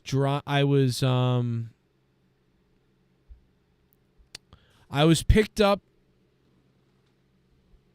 I was picked up in my friend's brother's. We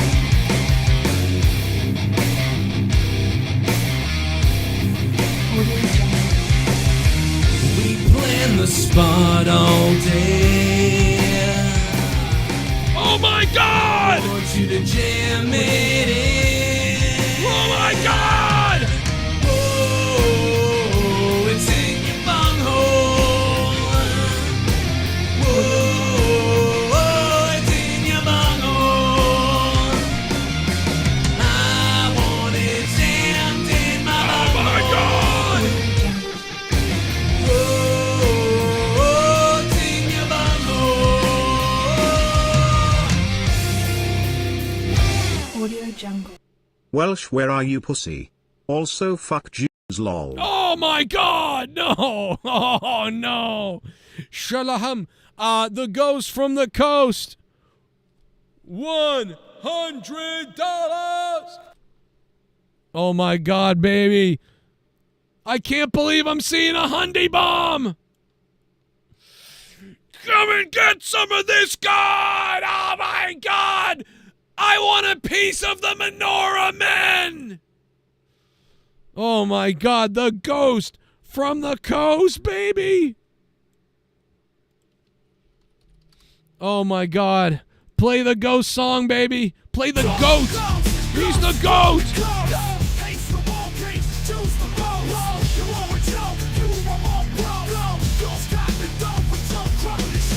Come on.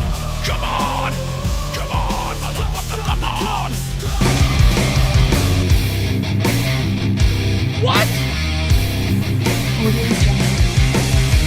We plan the spot all day. What did you do? I want you to jam it in. Oh, it's in your bunghole. Oh my God! It's D. Wells!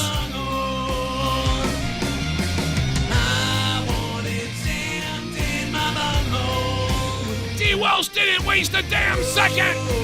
Oh, it's in your bunghole. Audio Jungle. Right here, tiny dick boy. Oh my God! Here we go, dropping the big don't know for sure. He will drop you, he will rock you, fuck around and find out like bull from you got you. Loyal to JCS, no stress, bank account growing, he make it other donators, lives a mess. D-Wells! Here we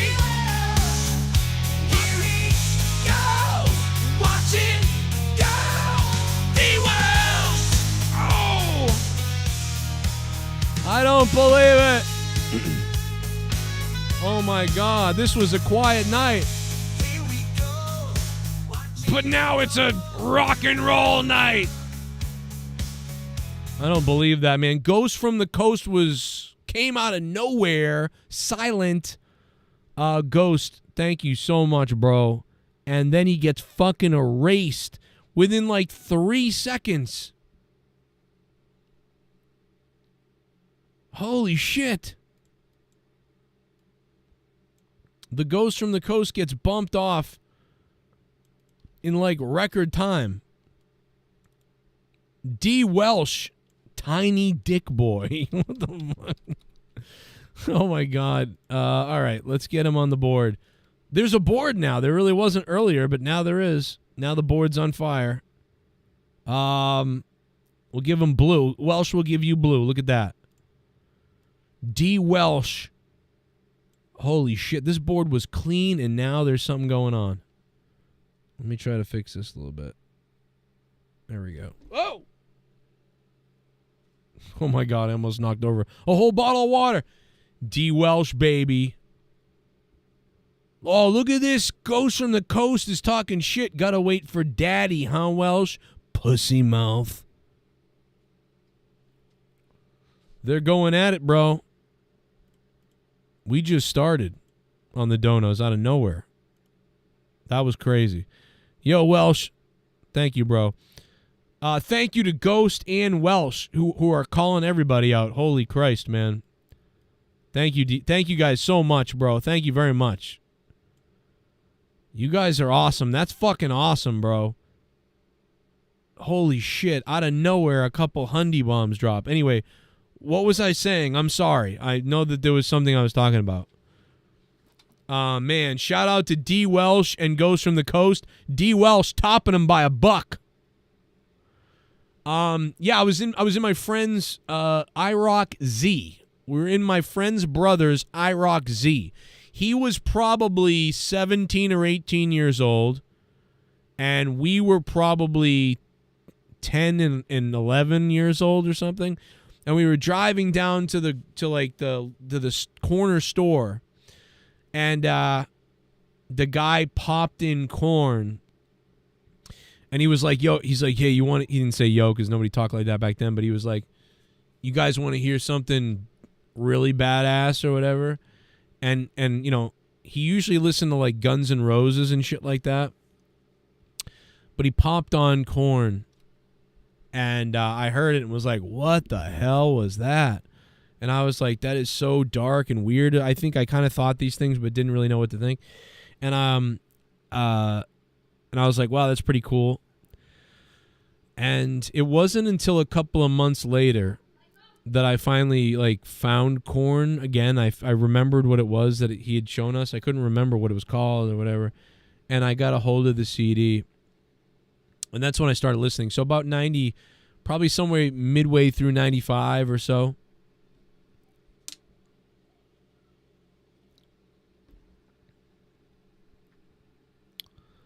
I'll pop Welsh's cornhole. What the hell? I will pop Welsh's cornhole. I like that. Let's pop Welsh's cornhole, everybody. I saw Korn in 2019.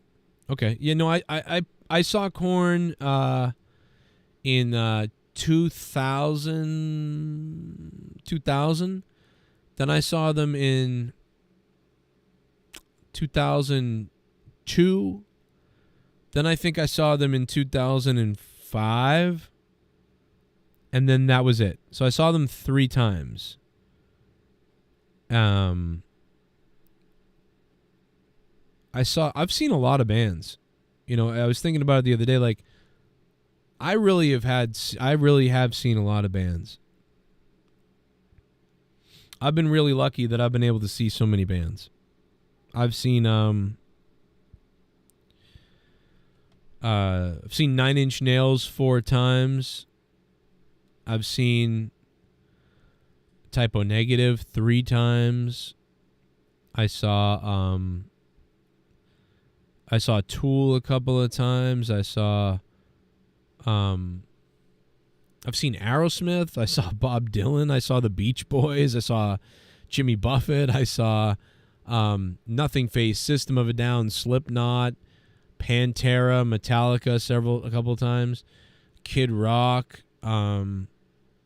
Rasputina, Garbage, Placebo, Stabbing Westward now multiple times, The Dreaming, Kill Hannah, Papa Roach, just like a lot of bands, like Opeth, Shadows Fall, Morbid Angel, Nothing Face, Cold Chamber,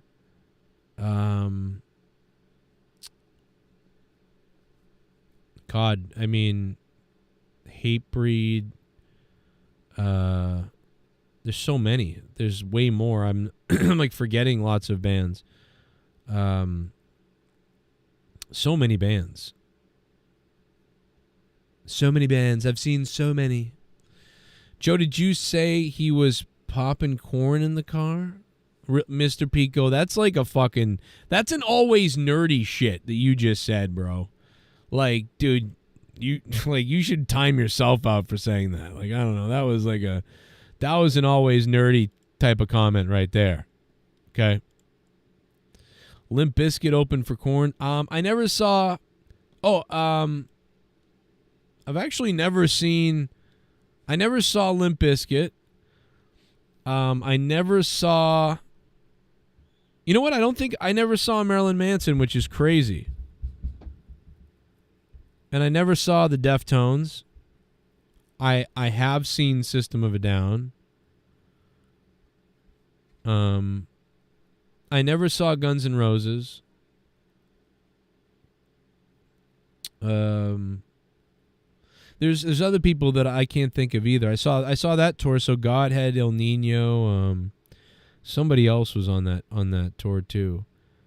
I saw DMX.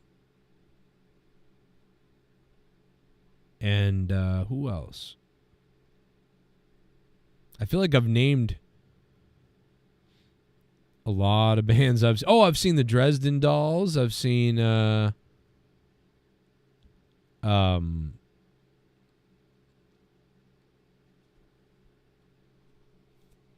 one else really. You saw Nirvana, Mr. Pico Boulevard? Dude, that is really cool. That's something That's something that's pretty friggin' cool that you saw Nirvana. That's really cool.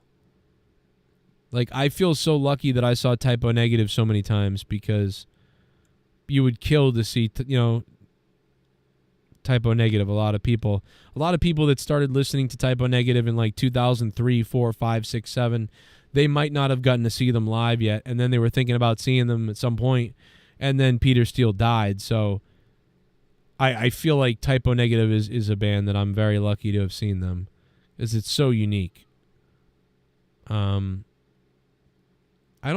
can't think of anybody else. Now, I never saw Linkin Park. But when you think about it, that means I've probably been to 40 concerts in my life. Probably 40. I would say that like probably 8 of those were big arena shows, and probably the rest were all smaller venue shows. I mean, I saw Rasputina 3 times. I recently got into the band called Poppy. Okay, yeah, so Poppy, if I have the money, I would go see, they're on tour with somebody right now, and I almost wanted to tell my kids about that because I was like, hey, we could go see this, because they're on tour with somebody right now. Who are they on tour with right now? Poppy is on tour right now with somebody. Who are they on tour with? Oh shit. I should get tickets to Poppy, because I swear to God they're on tour with somebody right now.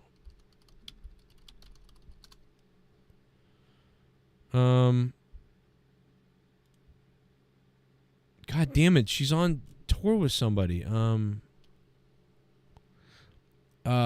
She's going to be at the Mansfield Xfinity Center in a couple of weeks, and that's $35. But I swear to God, she was touring with somebody that it was like, oh, that's really cool. Oh, it's 30 Seconds to Mars. Yeah, she's touring with 30 Seconds to Mars. 30 Seconds to Mars with, oh my God, AFI is going to be there too? Holy shit. Bro, oh my God, we should go to this. Holy shit. Oh my God. Bro, that is it. But I can't bring my kids to that. That's like 5 bands. We can't do that.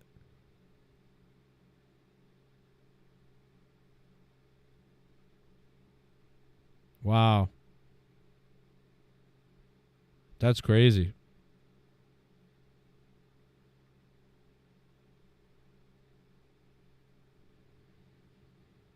That's pretty cool.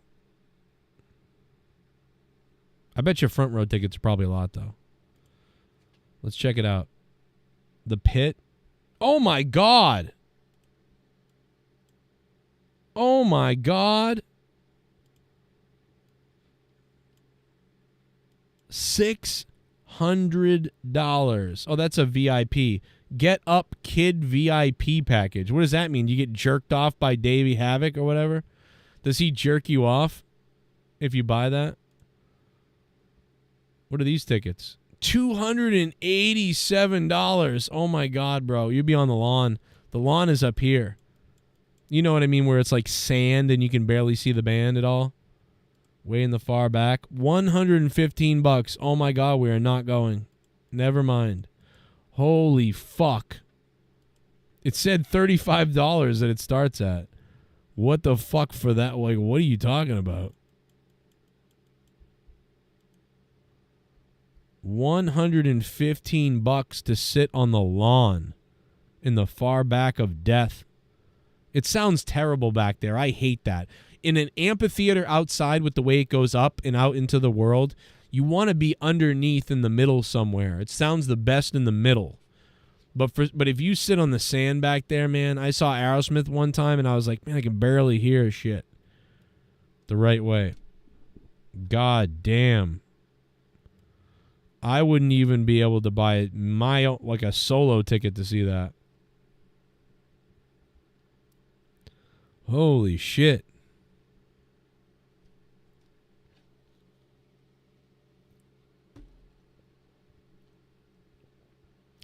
I couldn't get you Taylor Swift concert tickets, so here's Poppy. Fuck you, Dad. The ghost from the coast. What up, ghost? That's funny. That is funny. My daughter wants to see somebody live so bad. She just wants to see it so bad. If I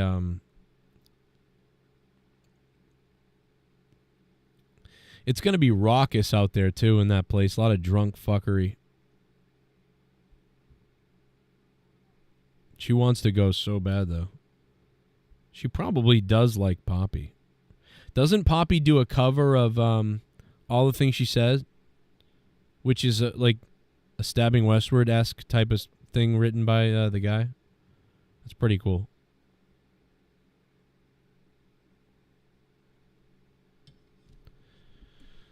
I couldn't get you Taylor Swift tickets, so here's Poppy. I can't even get you Poppy tickets. Like, that's the funny part. So here's lunch. Hey, honey, I couldn't get you Taylor Swift tickets, and I couldn't get you Poppy tickets either. So here's some McDonald's fries.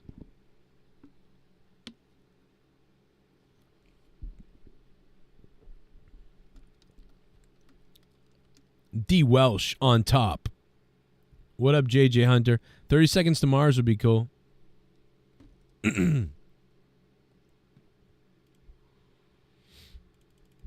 I think I know more Blue October songs than 30 Seconds to Mars. I know like 25 Blue October songs, like, really well. You know what I mean? And then I know a lot of their other stuff a little bit. But like 30 Seconds to Mars, I know like 5 of their songs. And really, most people just know like the 2 songs, like 2 of them or 3 of them.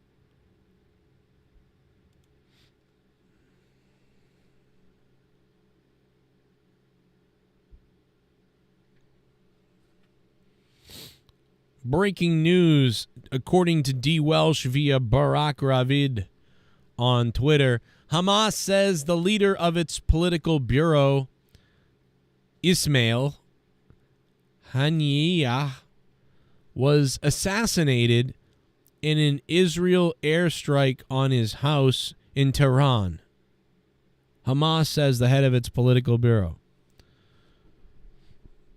Okay.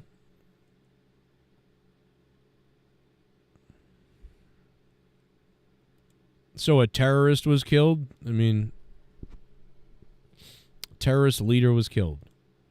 See, that's what you do. You know, they didn't target any more civilians, right? Like Hamas killed a bunch of children in Israel the other day. I mean, I know Israel's bombing kids like crazy, but do you know what I mean? Like but then they attacked their children again. And so now Israel just, instead of bombing more children, they targeted a political person, which is probably the better idea. Just target military targets, you know? It's not bad.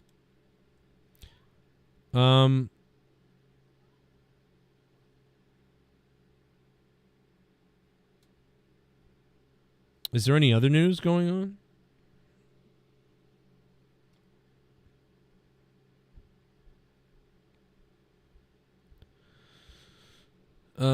Maybe Kamala's going to lock up some more black men.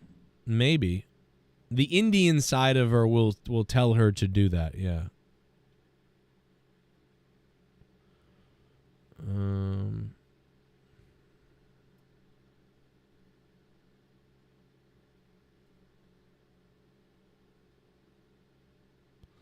I don't know if there's any other news on anything. I've been looking around to see if I can find some more news on this other shit.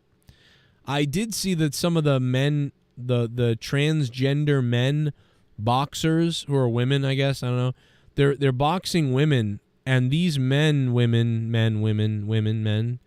are just beating the shit out of the female boxers. And it's like, dude, imagine you work your whole life as a female boxer for the Olympics, and you have to box look at that person. You have to box a man who says they're a woman and they're boxing you. They couldn't make it in the men's group. Like, you're a female and you're boxing a man, basically. A biological man who's now saying they're a woman. I can't even believe that the Olympics allow this. But then again, I can after I saw the opening of the Olympics, so... Like, you just get to beat the shit out of a female. God, I've got to become a woman, like, ASAP. Like, dude, if I became a woman, I could really kick ass at sports. Like, I think I could kick some ass, bro. We could really kick some ass. Oh, God, I've got to... Maybe it's not too late for me that I could win. I could get in the ring with some women and really bash some heads in. You know, this is like J.D. Vance's dream. To get in a ring with some women and beat the shit out of them, you know? Oh.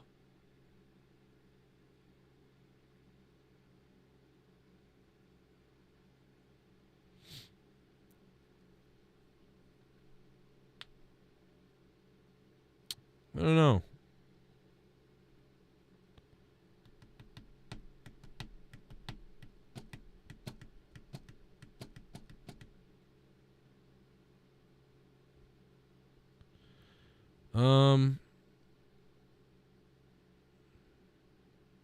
Is this the guy that they killed just now? They killed this guy? I've seen this guy before. I'm not sure which one. Actually, these guys look the same, to be honest. I guess, is it this guy that they killed? Right there? He's the Hamas guy? Everything sounds so scary in Arabic. Like Hamas. Like, you'd say anything. It could mean, like, love everyone equally.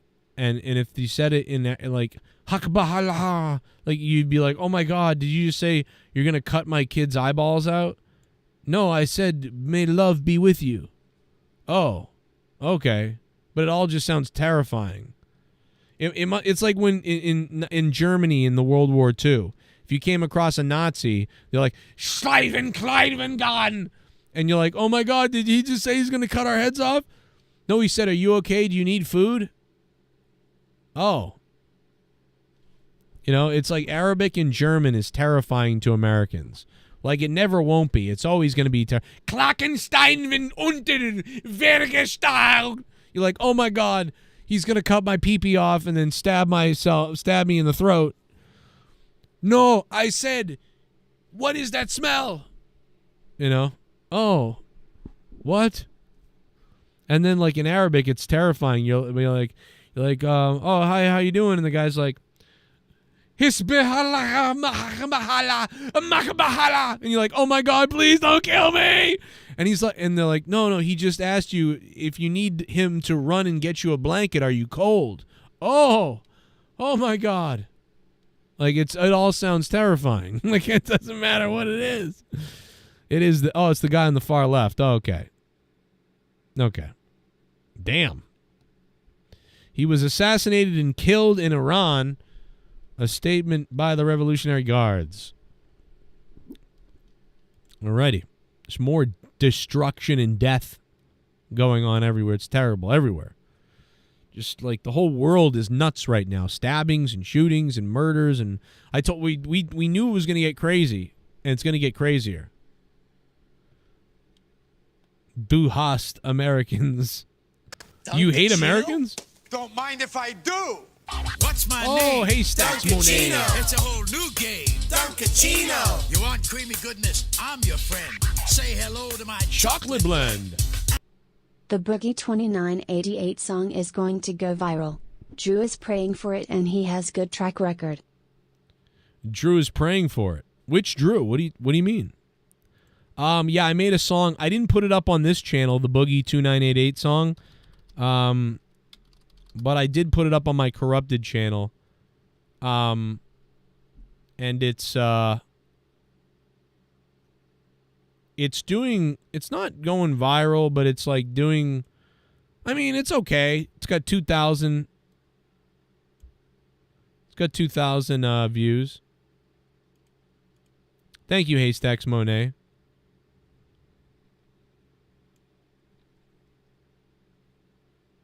Oh, somebody already did a thing of him, like a liar song. Well, you remember about 3 weeks back I said that.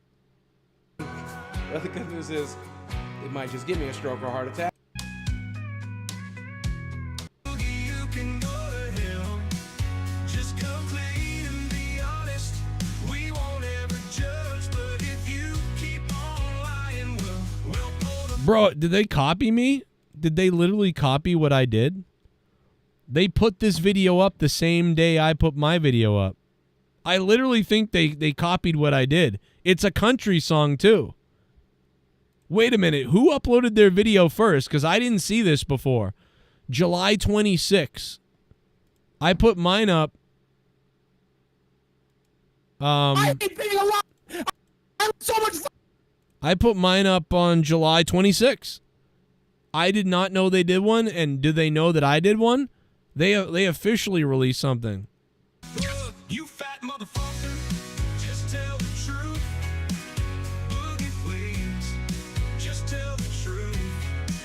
Well, it took some poking and prying. Super chat. Bro, did party. they literally did what I did. As long as greed and power is prevalent, there will always be violence and wars.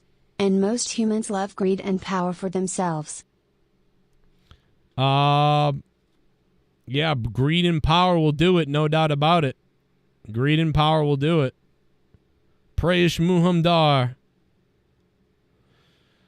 Yeah, it's just and people are tribal and shit like that. I'm not like that. I love all these different cultures and things, but it makes you tribal. It makes you want to be in your tribe and protect yourself. You know what I'm saying? They do sound similar.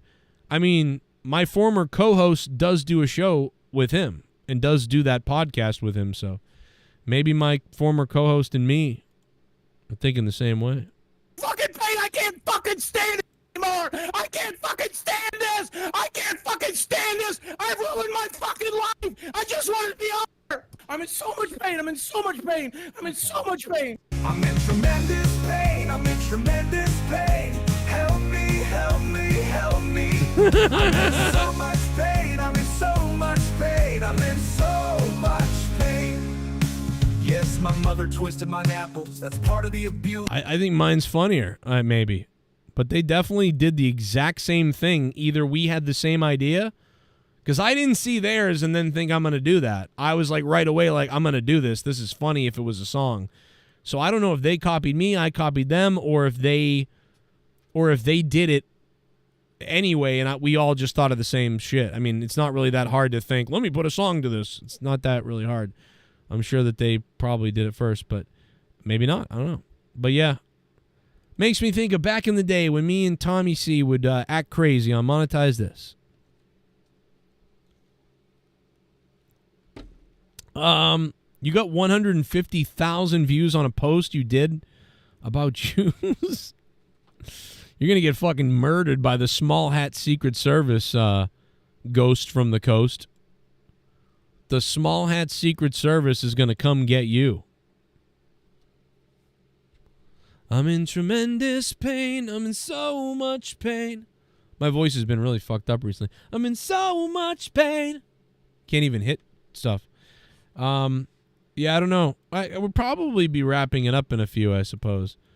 I'm trying to think of what else didn't I talk about that I wanted to get to. Like, did I miss something? Oh, yeah, my foot was bleeding from the plate. I got to remember to clean this glass up later. Let me see. It's July 30th, so it's the end of the month. So people wanted to see the last. On the end of the month, we like to take a screenshot of the top donators. So let's put it up here. D. Welsh is winning tonight, and right now he's the top dog. D. Welsh, this month, the top dog is D. Welsh. 1,122. The Shitman Fart is in second place with 884. Who the hell is the Shitman Fart? And Troy's Dead Cat, that's terrible, is in third place. Like, these don't have normal names. And then Z Payne is in fourth place. Spectral Citizen, wow, 5th place to 10th place is way up for grabs. 50, 40, 30, 30, 30, 29. 5th place to 10th place is really up for grabs. But this is the last day of the month. So, yeah, D. Welsh is up there. And if you guys want to hear some of the bonus stuff, especially I think that me and Jake are doing, please jump on Patreon and become a patron for $5 a month. If you can, you'll get all the bonus content and me and Jake's other podcast and my solo podcast. And shout out to the $25 producers. I'll have the new big $25 producers banner out for July and August. And, of course, a shout-out to Sith Negan. I think 60 months of $100 a month from Sith Negan. That's wild. That's pretty crazy. What else is there?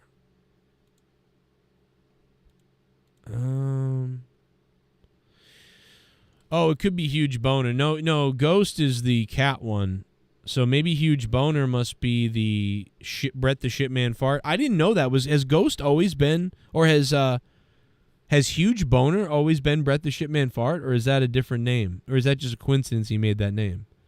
I guess only he could explain that, maybe, if he was here. R. Kelly potentially getting set free. Joe Cronin Nation, my new post for you must see now. Oh, Botch Club with another one. Wait, is R. Kelly in jail? I heard that he was trying to get the charges on him dropped or whatever. But I didn't know that he was in jail. I thought he was just like... I don't know. I didn't know he was in jail, I guess. I did hear that he was trying to get some kind of charges dropped. I thought it was just like a what's it called? Like a, like a thing where it's like you get the charges dropped off your name or whatever. But I didn't know. I don't know what they are. Oh, yeah, we're going to Botch Club. That's what we're doing. I was like, what are we doing right now? Oh, yeah, Botch Club. Botch Club. Botch Club.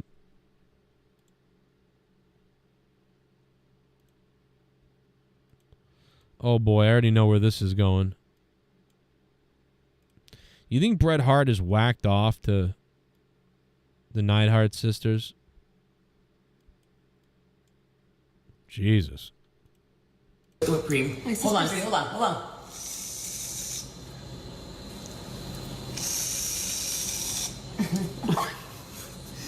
Jesus. Wow, a lot of whipped cream. Oh, you are. I know I went a little crazy with the whipped cream. Hold on. Look at Brett's face.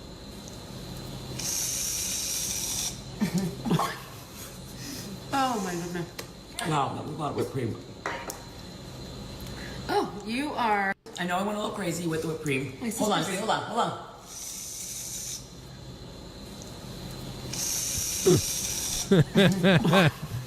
Oh my God. Wow, a lot of whipped cream. Oh, you are. I know I went a little crazy with the whipped cream. Hold on.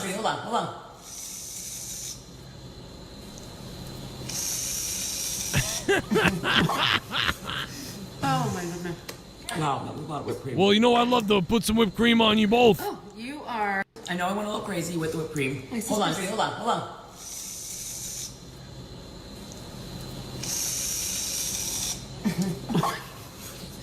Oh my goodness. Wow, a lot of whipped cream. Oh, you are. I know I went a little crazy with the whipped cream. She has got to be a fun time.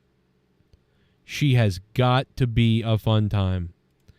I'll tell you, man, that Tyson kid better be all over that all the time. He's got to be. Because she demands things. I can tell. We can tell. She demands it. Like, bro,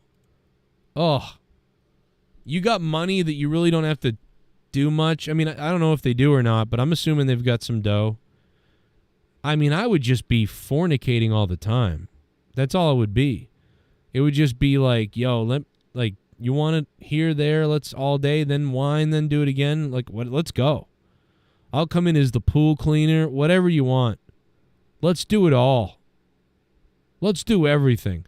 Two sisters, one hole. That's what that's called.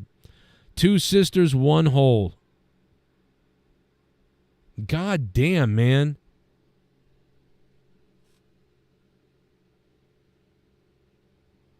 Thought I saw a cat.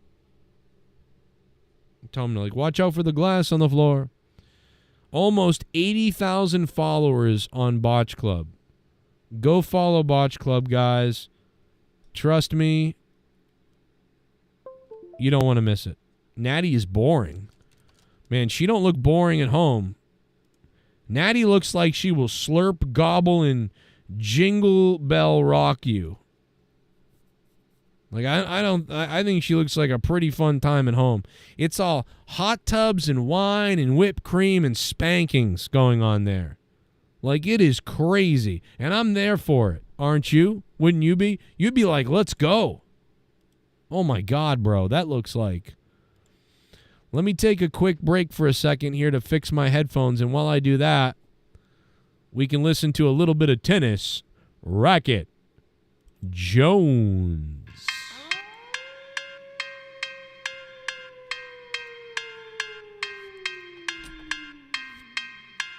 Friday night, Friday, Friday, Friday, Friday, Friday, Friday night, Friday, Friday night, Friday night, Friday, Friday night, Friday, Friday night, Friday, Friday, Friday night, Friday, Friday night, Friday night. JD from New York, 206. What's up, guys? It's me, it's JD, the coolest fucking guy in the YWC. I hate on Jake DeMarco, but I'm the fucking Mark, bro. Dave Rose took my girl away from me. No, you fucking talk about me, bro. Over there in Connecticut, live on your show. It's me, it's JD. I'm no longer around because Dave Rose took my girlfriend and stretched her cunt out. I judge everybody from my basement suite, getting letters from my neighbors that I read on my stream. My minuscule dick's unable to please you, so I sit in my apartment and yell and demean you. I'm desperate and lonely, nobody loves me. I print off t-shirts with another pic of me, so I can pass off my ego as a brand and distract out from the fact that I always fuck my cats. JD from New York, 206. Topper off the script.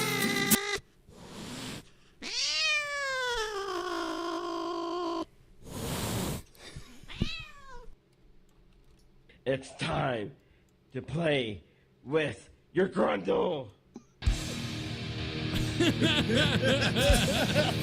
It's time to play with your grundle. Time to play with your grundle. Oh, choke slam crew straight to hell. Make me the monetize it. Champion on 300. It's all about the grundle and how you play it. It's all about the pud and if you can slay it. I'm gonna fuck Drew's wife Tara. I'm gonna come in a girl named Sarah. Your grundle. I hope she's over 18 for me. Your grundle. I'm ready to come inside a pussy. Your grundle. I gave him the bullfrog and I like the game. Your So grundle. bend over and let me play with your taint. Hey, your grundle. Crown me tonight. Your grundle. Cause I will unleash hell among your grundle. Your grundle. Unleash your grundle. Here comes my Your grundle. Cronin. Your grundle. Here comes my Your grundle. It's time to get Froggy Joe Cronin. It's time to get Froggy Style Drew and Jesse. It's time to play with your grundle. With your grundle. Froggy. Your grundle. Your grundle. And Jesse. Grundle. It's grundle. To play with your grundle. Time to Grundle. play the grundle. It's time to play with your grundle. Grundle.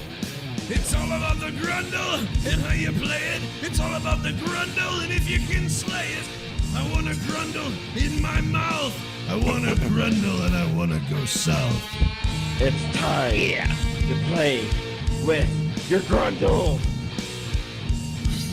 I am the grundle. It's all about the grundle and how you lick it. It's time to play with your grundle. It's time to play with your grundle.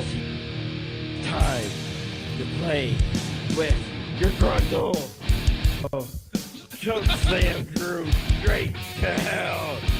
Make me the monetized champion on 300. It's all about the grundle and how you play it. It's all about the pud and if you can slay it. I'm gonna fuck Drew's wife Tara. I'm gonna come in a girl named Sarah. Your grundle. I hope she's over 18 for me. Your grundle. I'm ready to come inside a pussy. Your grundle. I gave him the bullfrog and I like the game. Your So grundle. bend over and let me play with your taint. Hey, your grundle. Crown me tonight. Your grundle. Cause I will unleash hell among your grundle. Tonight. Your grundle. Unleash your grundle. Here comes my Your grundle. Cronin.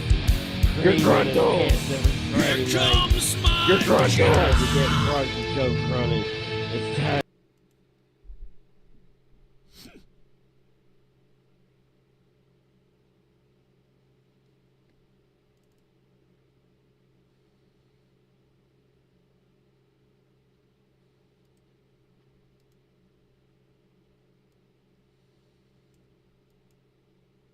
The infamous Cork night.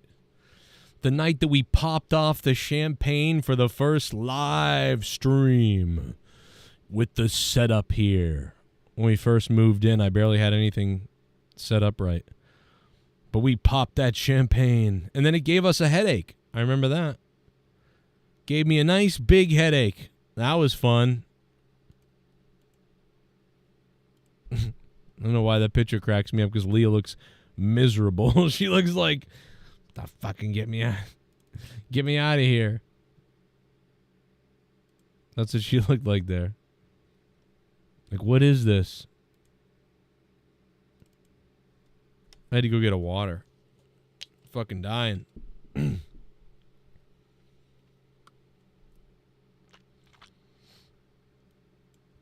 Let's talk about this bald spot.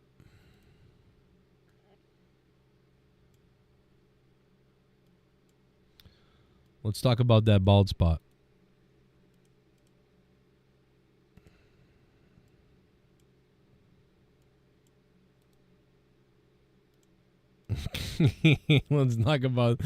Let's talk about that bald spot. Look at that. Oh my god. Oh my god. What?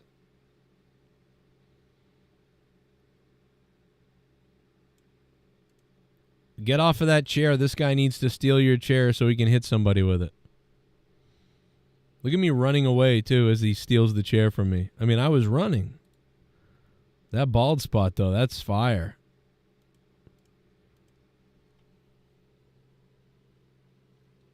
Damn, I was out of shape there, I'll tell you that. I've never really been out of shape, but I was for like 4 years. And that was around that time. Like, I could never gain weight ever. I was like, what was I, like 28 years old, I was thin. 31 years old, I was thin. But like 33 or 32 to like 36. No, it was like, maybe it was 33. 33 to like 36 or 7. Fuck, maybe it was even later than. It was like 34 or 5. I don't know. It was one of those, it was like 3 years where it was like, wow. You just don't give a shit. Like, you gotta, you know, but even now I've got to lose 25 pounds still, but then I need to lose like 35. And I did, but holy shit. What was I doing?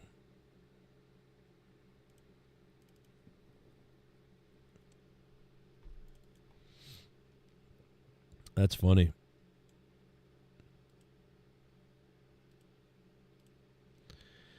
You know what I want to take? I don't know. I think Leah might be watching. She's at work and she said she was watching or whatever. So Leah, I just want to tell you, if you're watching right now, I want you to braid your hair again like this, and I want to rip that braid. Like, I just want to pull your braids. So can you braid your hair again like this? Because I just want to pull that, like pull a I want to Natalia Neihart your hair. And then pour whipped cream all over myself like Natalia Neihart. That's what I want to do. Just pull it and just do whatever.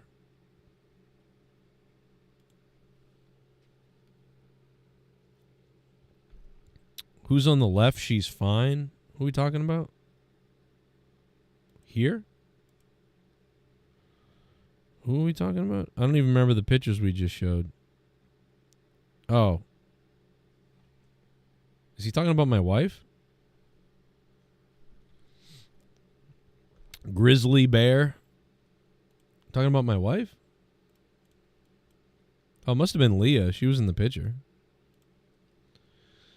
I've got lots of Leah pics. Hey, remember when Dork Knight was on and he brought that black guy on to say, hey, look, I've got black friends, and he brought him on the show, and it was like super awkward?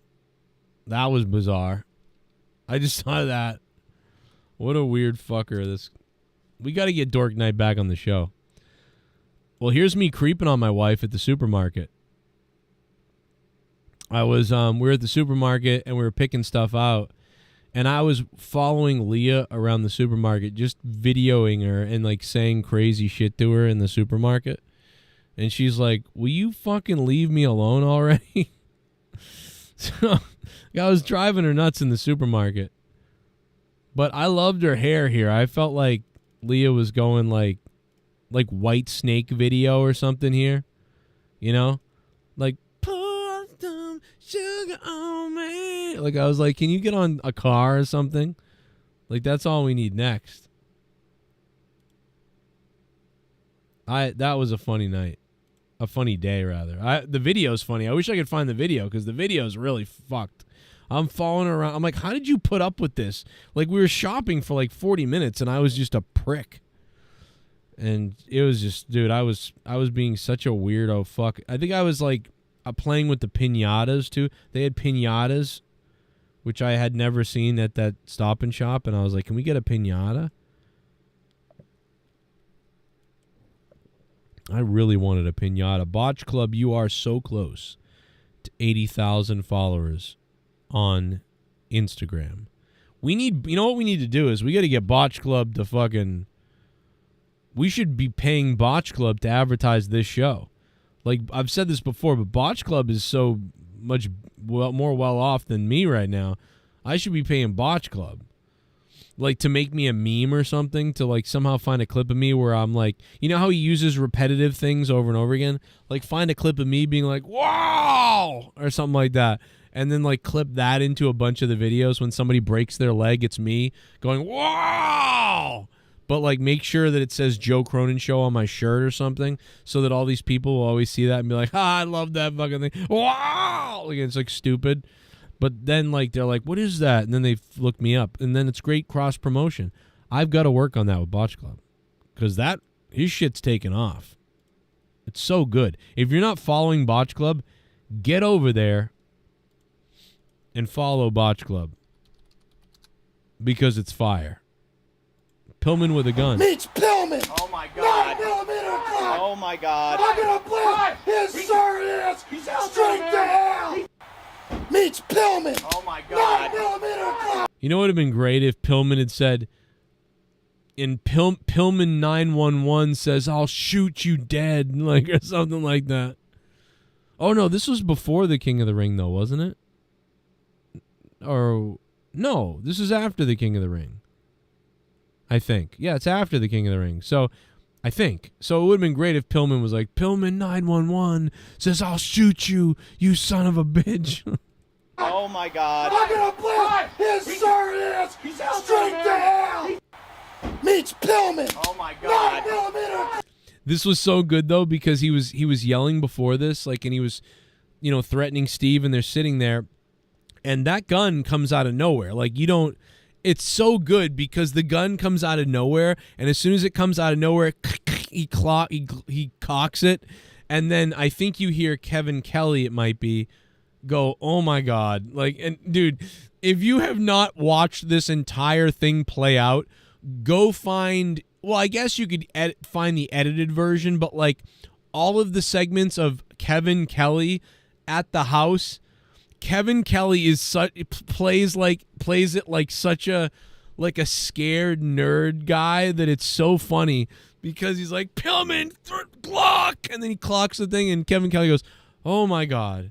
Like, and Kevin Kelly is priceless in this, like, call 911, like something's happening, like he's so scared, it's funny. Oh my God. Oh my God. Like, it's the dude, Kevin Kelly kills it here. You got Brian Pillman who's like, I'll fucking blow his brains out. Oh my God. Like, he pulls out a gun out of nowhere too, because you don't see it for a while, and he's talking, and then all of a sudden, like, oh my God, a gun comes into frame, and dude, this is one of the first really great, amazing, like, Attitude Era segments. Like, this is sort of like Attitude Era as it's beginning or the pre-Attitude Era, and it's like it's one of the first memorable, crazy ass Attitude Era type of things. And just Kevin Kelly, man. Oh my God. I'm gonna blast his shirt is straight to hell. Meets Pillman. Oh my God. 9mm clock. Oh my God. Dude, see, like, if you contrast that with what's her face when Roman Reigns gets that stuff dumped on him, like, that is oh my God. Oh my God. Like, oh, so good.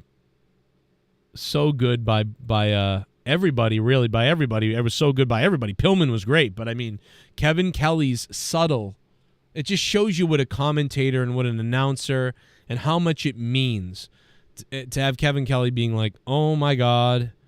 Oh my God. Like, it sounds real. It really does sound real, but it also sounds kind of funny, but it's great. Oh my God, it's great. Oh my God, I just find that. Oh my God, I just find that hilarious. Such a good job by Kevin Kelly. Hey man, thank you guys so much for the donations tonight.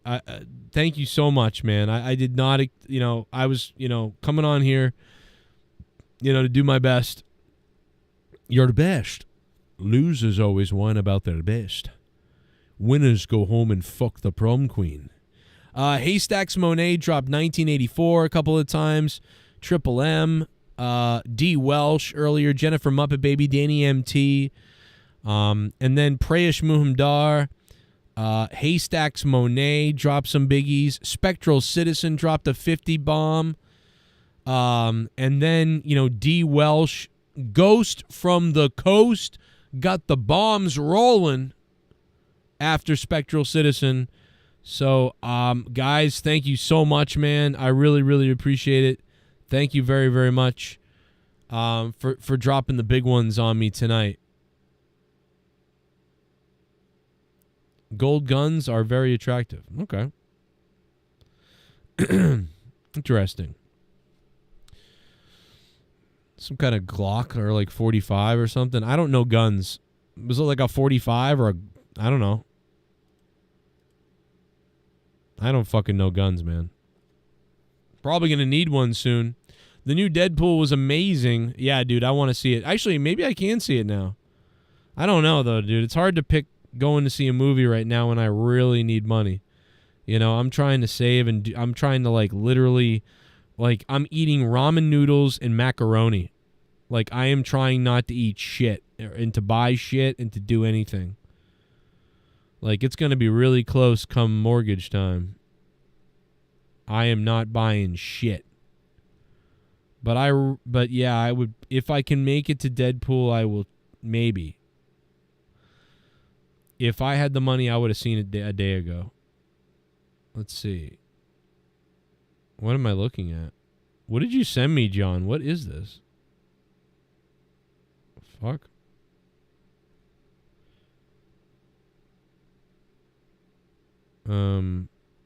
I don't know what this is you sent me, but I don't think we can show that on the air. I mean, you can, but it's a risk. So thank you very much to Ghost from the Coast, you sexy ghost. Go after them small hats. And then, of course, looks like D. Welsh. D. Welsh potentially here has topped off the night somehow. You never know how long these things are going to go, but tonight it looks like D. Welsh has done good, potentially. Ghosty's up there, though. Face Off with Nicolas Cage. Yeah, great movie. Love Face Off. Face Off, Gone in 60 Seconds. I've still got your face painted on my heart. My voice is fucked. It's to cross my misery, baby. Gone in 60 Seconds. Okay. Gone in 60 Seconds. The Rock. And what's the plain one? What's the plain one? Fudge. What's the plain one? Somebody knows in the chat. He's like, give me the bunny. He's got the bunny for his daughter. And they play that country song that was a hit that summer and everybody cries at the end when he brings the bunny to his daughter. Con Air, that's what it's called. Con Air, Gone in 60 Seconds, and The Rock. Nicolas Cage bangers. And I know that, like Nicolas Cage has some way cooler artsy movies like Raising Arizona and a couple of other movies like that, but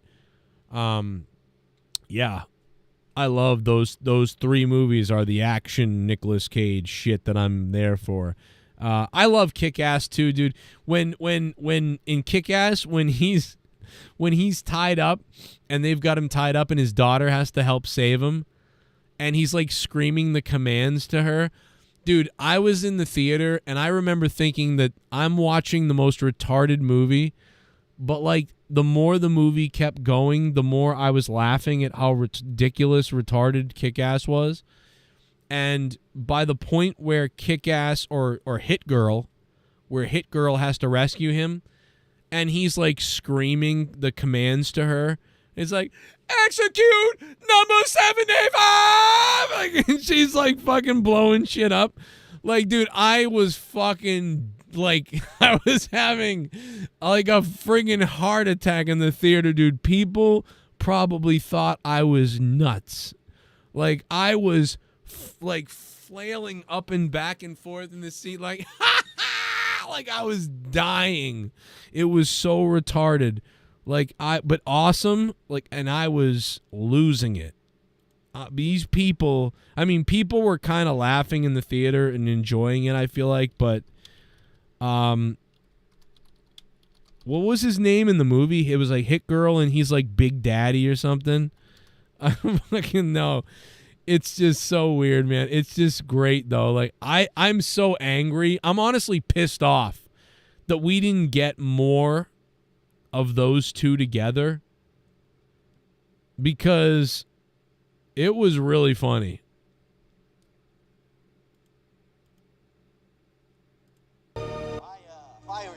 I love the part when they're watching it on the computer, on the Apple, the iMac or the G5 or whatever at the time. Like, was this like 8 years ago or 10 years ago now? And then, like, Kick-Ass unmasked and they've got the lighter. Fire is our friend. They've got Big Daddies all beat to shit and Kick-Ass. Gentlemen, time to die. Like, this movie is so stupid, dude, but I love it's like great. Time to die. Time to die.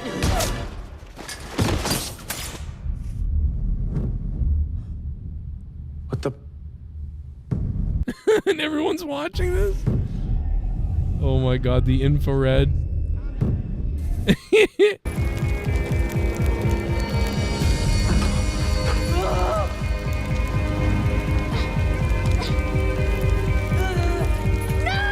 Take cover, child! Take cover, child!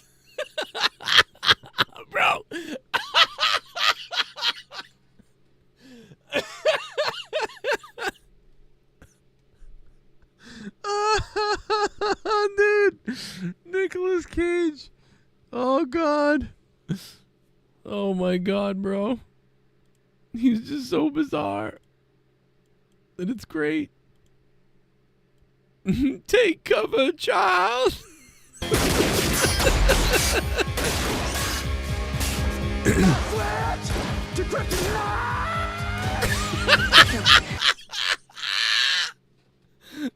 Bro, I'm telling you, like if you were in the theater with me during this scene, bro, I was having a fucking conniption. Like they were probably thinking about checking on me at this point in the theater.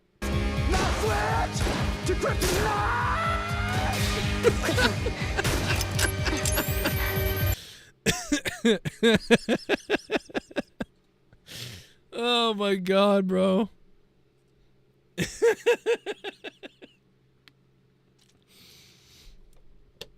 Oh my God. I love that movie. That I haven't seen that in a little bit. I maybe can I watch that with my daughter? I mean, I think I could. You know, I just don't like to watch the R or the mature rated shit where there's like tons of like weird sexual stuff and then tons of swearing.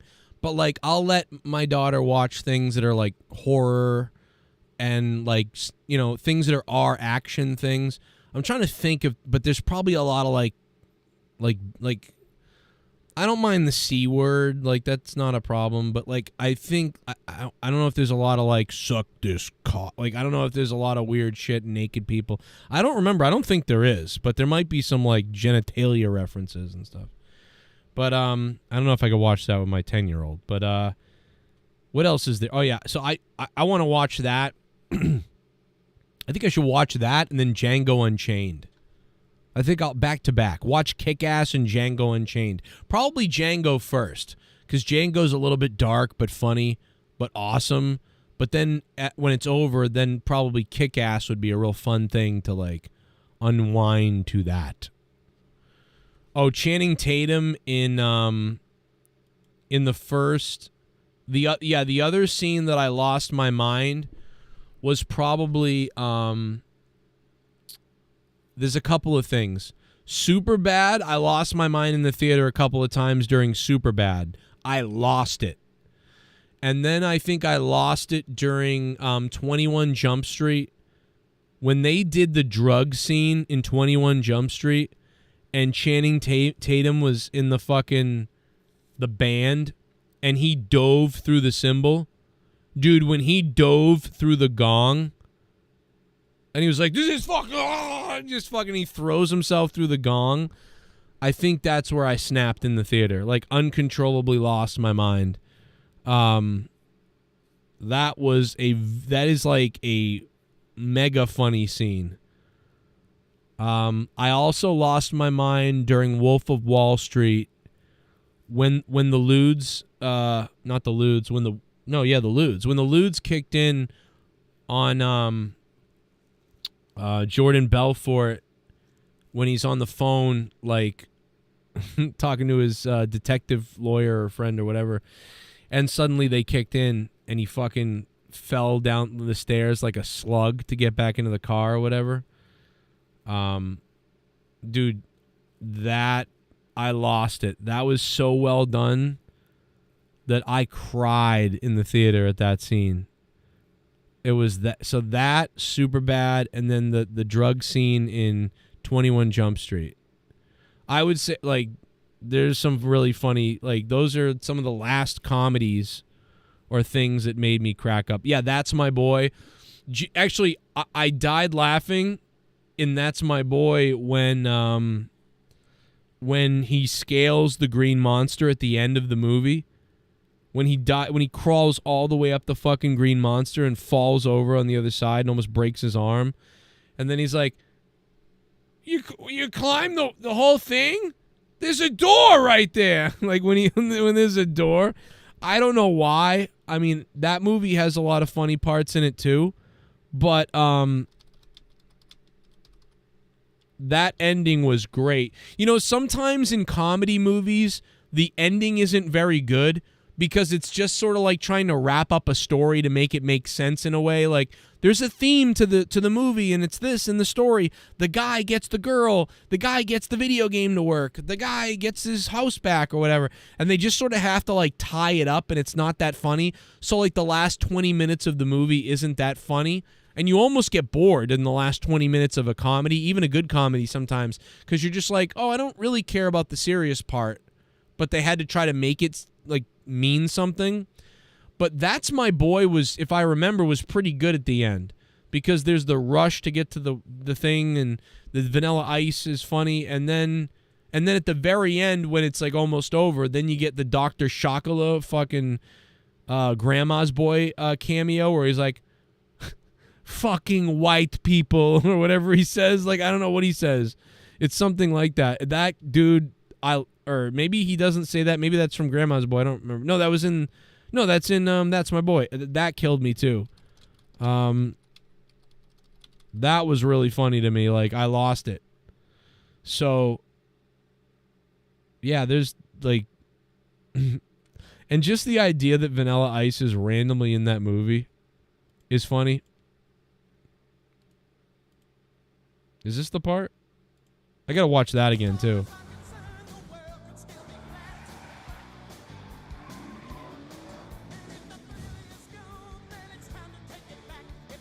Yeah, That's My Boy is good. That's the best. I think it's the best modern Sandler movie that he's really done recently. And people, it was like 12 years ago now. Encouragement and honesty. They start playing the Ice Ice Baby. Johnny, come on! Whoa! What are you doing, guy? You jumped? There's a door right here! Come on, you gotta get there! Oh. And you, Todd, do you promise? I don't know why, but that... It's so stupid, but it made me die. I also like how it's like... Dude, the green monster... Like, what is this, dude? This is like... almost to scale. Like, look at the size of Vanilla Ice. Look at how ridiculous that is. Whoa! Bro, it's like almost a replica. Oh my god, dude. There's a door right here. Oh my god. I don't know, bro. That's so stupid, but it made me laugh. Anyway, I'm out of here. Thanks for being here tonight. Shout out to everybody in the chat. And a big shout out to Ghost on the Coast, and especially the man who topped it off, D. Welsh. Should we play the D. Welsh song for D. Welsh? Let's do that.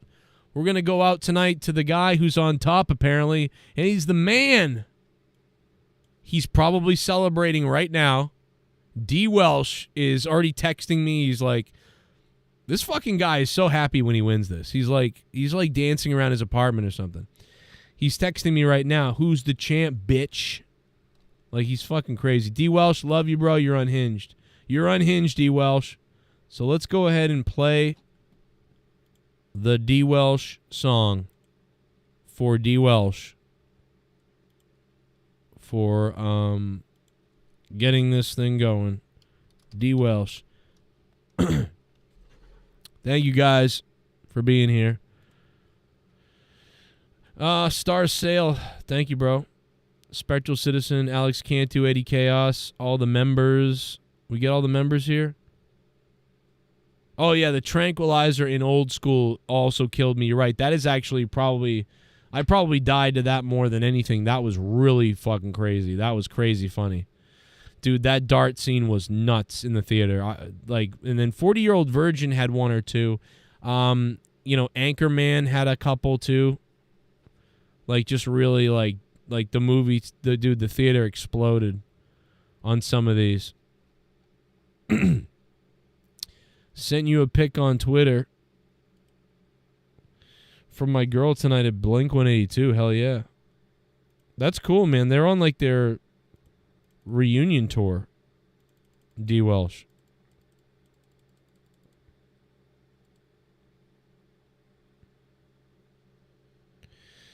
I can't believe that the USA got a bronze medal in rugby. That's pretty crazy. History made for the USA in rugby. They'll face New Zealand next for a spot in Tuesday's final. I think they already did. Didn't they already get the bronze? Or are they just locked in on the bronze? And there's the siren. And Emily Bidewell and Team USA are in the Final Four in Paris. What a performance, what a turnaround. They're in the medal matches. They've given themselves a chance. They have turned the tables on GB, who knocked them out in Tokyo. The Eagles are still flying, Phaedra. They are. This is history made for USA Rugby. Pretty crazy, man. Good job. USA is starting to get better at rugby and starting to get better at soccer. I think one of the reasons why the U.S. always does pretty well now and has done well for a long time is because I just think it's because USA is such a melting pot and such a sports-related place and a melting pot that we have the best of everybody coming here, or the different nationalities of everybody all over the world coming here. So everybody is bringing their taste of their sport and what they do here. And so we have a good chance of winning a lot of different things because all those different cultures are here, all mixed in. So we have a good shot at everything. But some of the things that we still haven't gotten great at are, rugby and soccer. But now we're getting a little better at rugby, and we're getting a little better at soccer. So Alona Ma. Ramsey. Cedric. Spiff Cedric's away. Cedric up over the 50, the 40. She's going to take it all the way.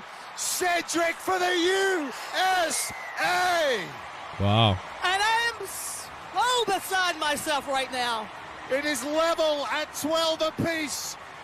The conversion will win the bronze medal for Team USA.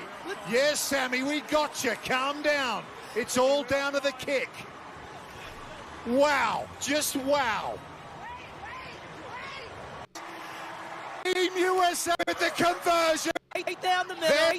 This is going to be the easier kick right down the middle. There it is. Oh my there God. it is. Cedric with the conversion. And Team USA make history in Paris. Oh my God. That is amazing. Alona Ma, the hands in the air. They've done what no other American rugby team in sevens have ever done before. 100 years after the men's 15-a-side team won the gold medal in this city against France. Wow. Unexpected. That's crazy. That's pretty cool. Sounds like Wade Barrett's brother. Shout out to D. Welsh, the top dog of the night. We love you guys. Hit that like button. I might be live tomorrow night, potentially. And if I am live tomorrow night, I hope to see you there. If we can do it, maybe. I didn't know if I was going to be up all night tonight with you guys or what, but we had a pretty long show tonight. 3 hours. I had fun. We probably could have talked about a whole lot more shit, but that's always the way it is here, But thank you guys very much. We'll see you tomorrow night.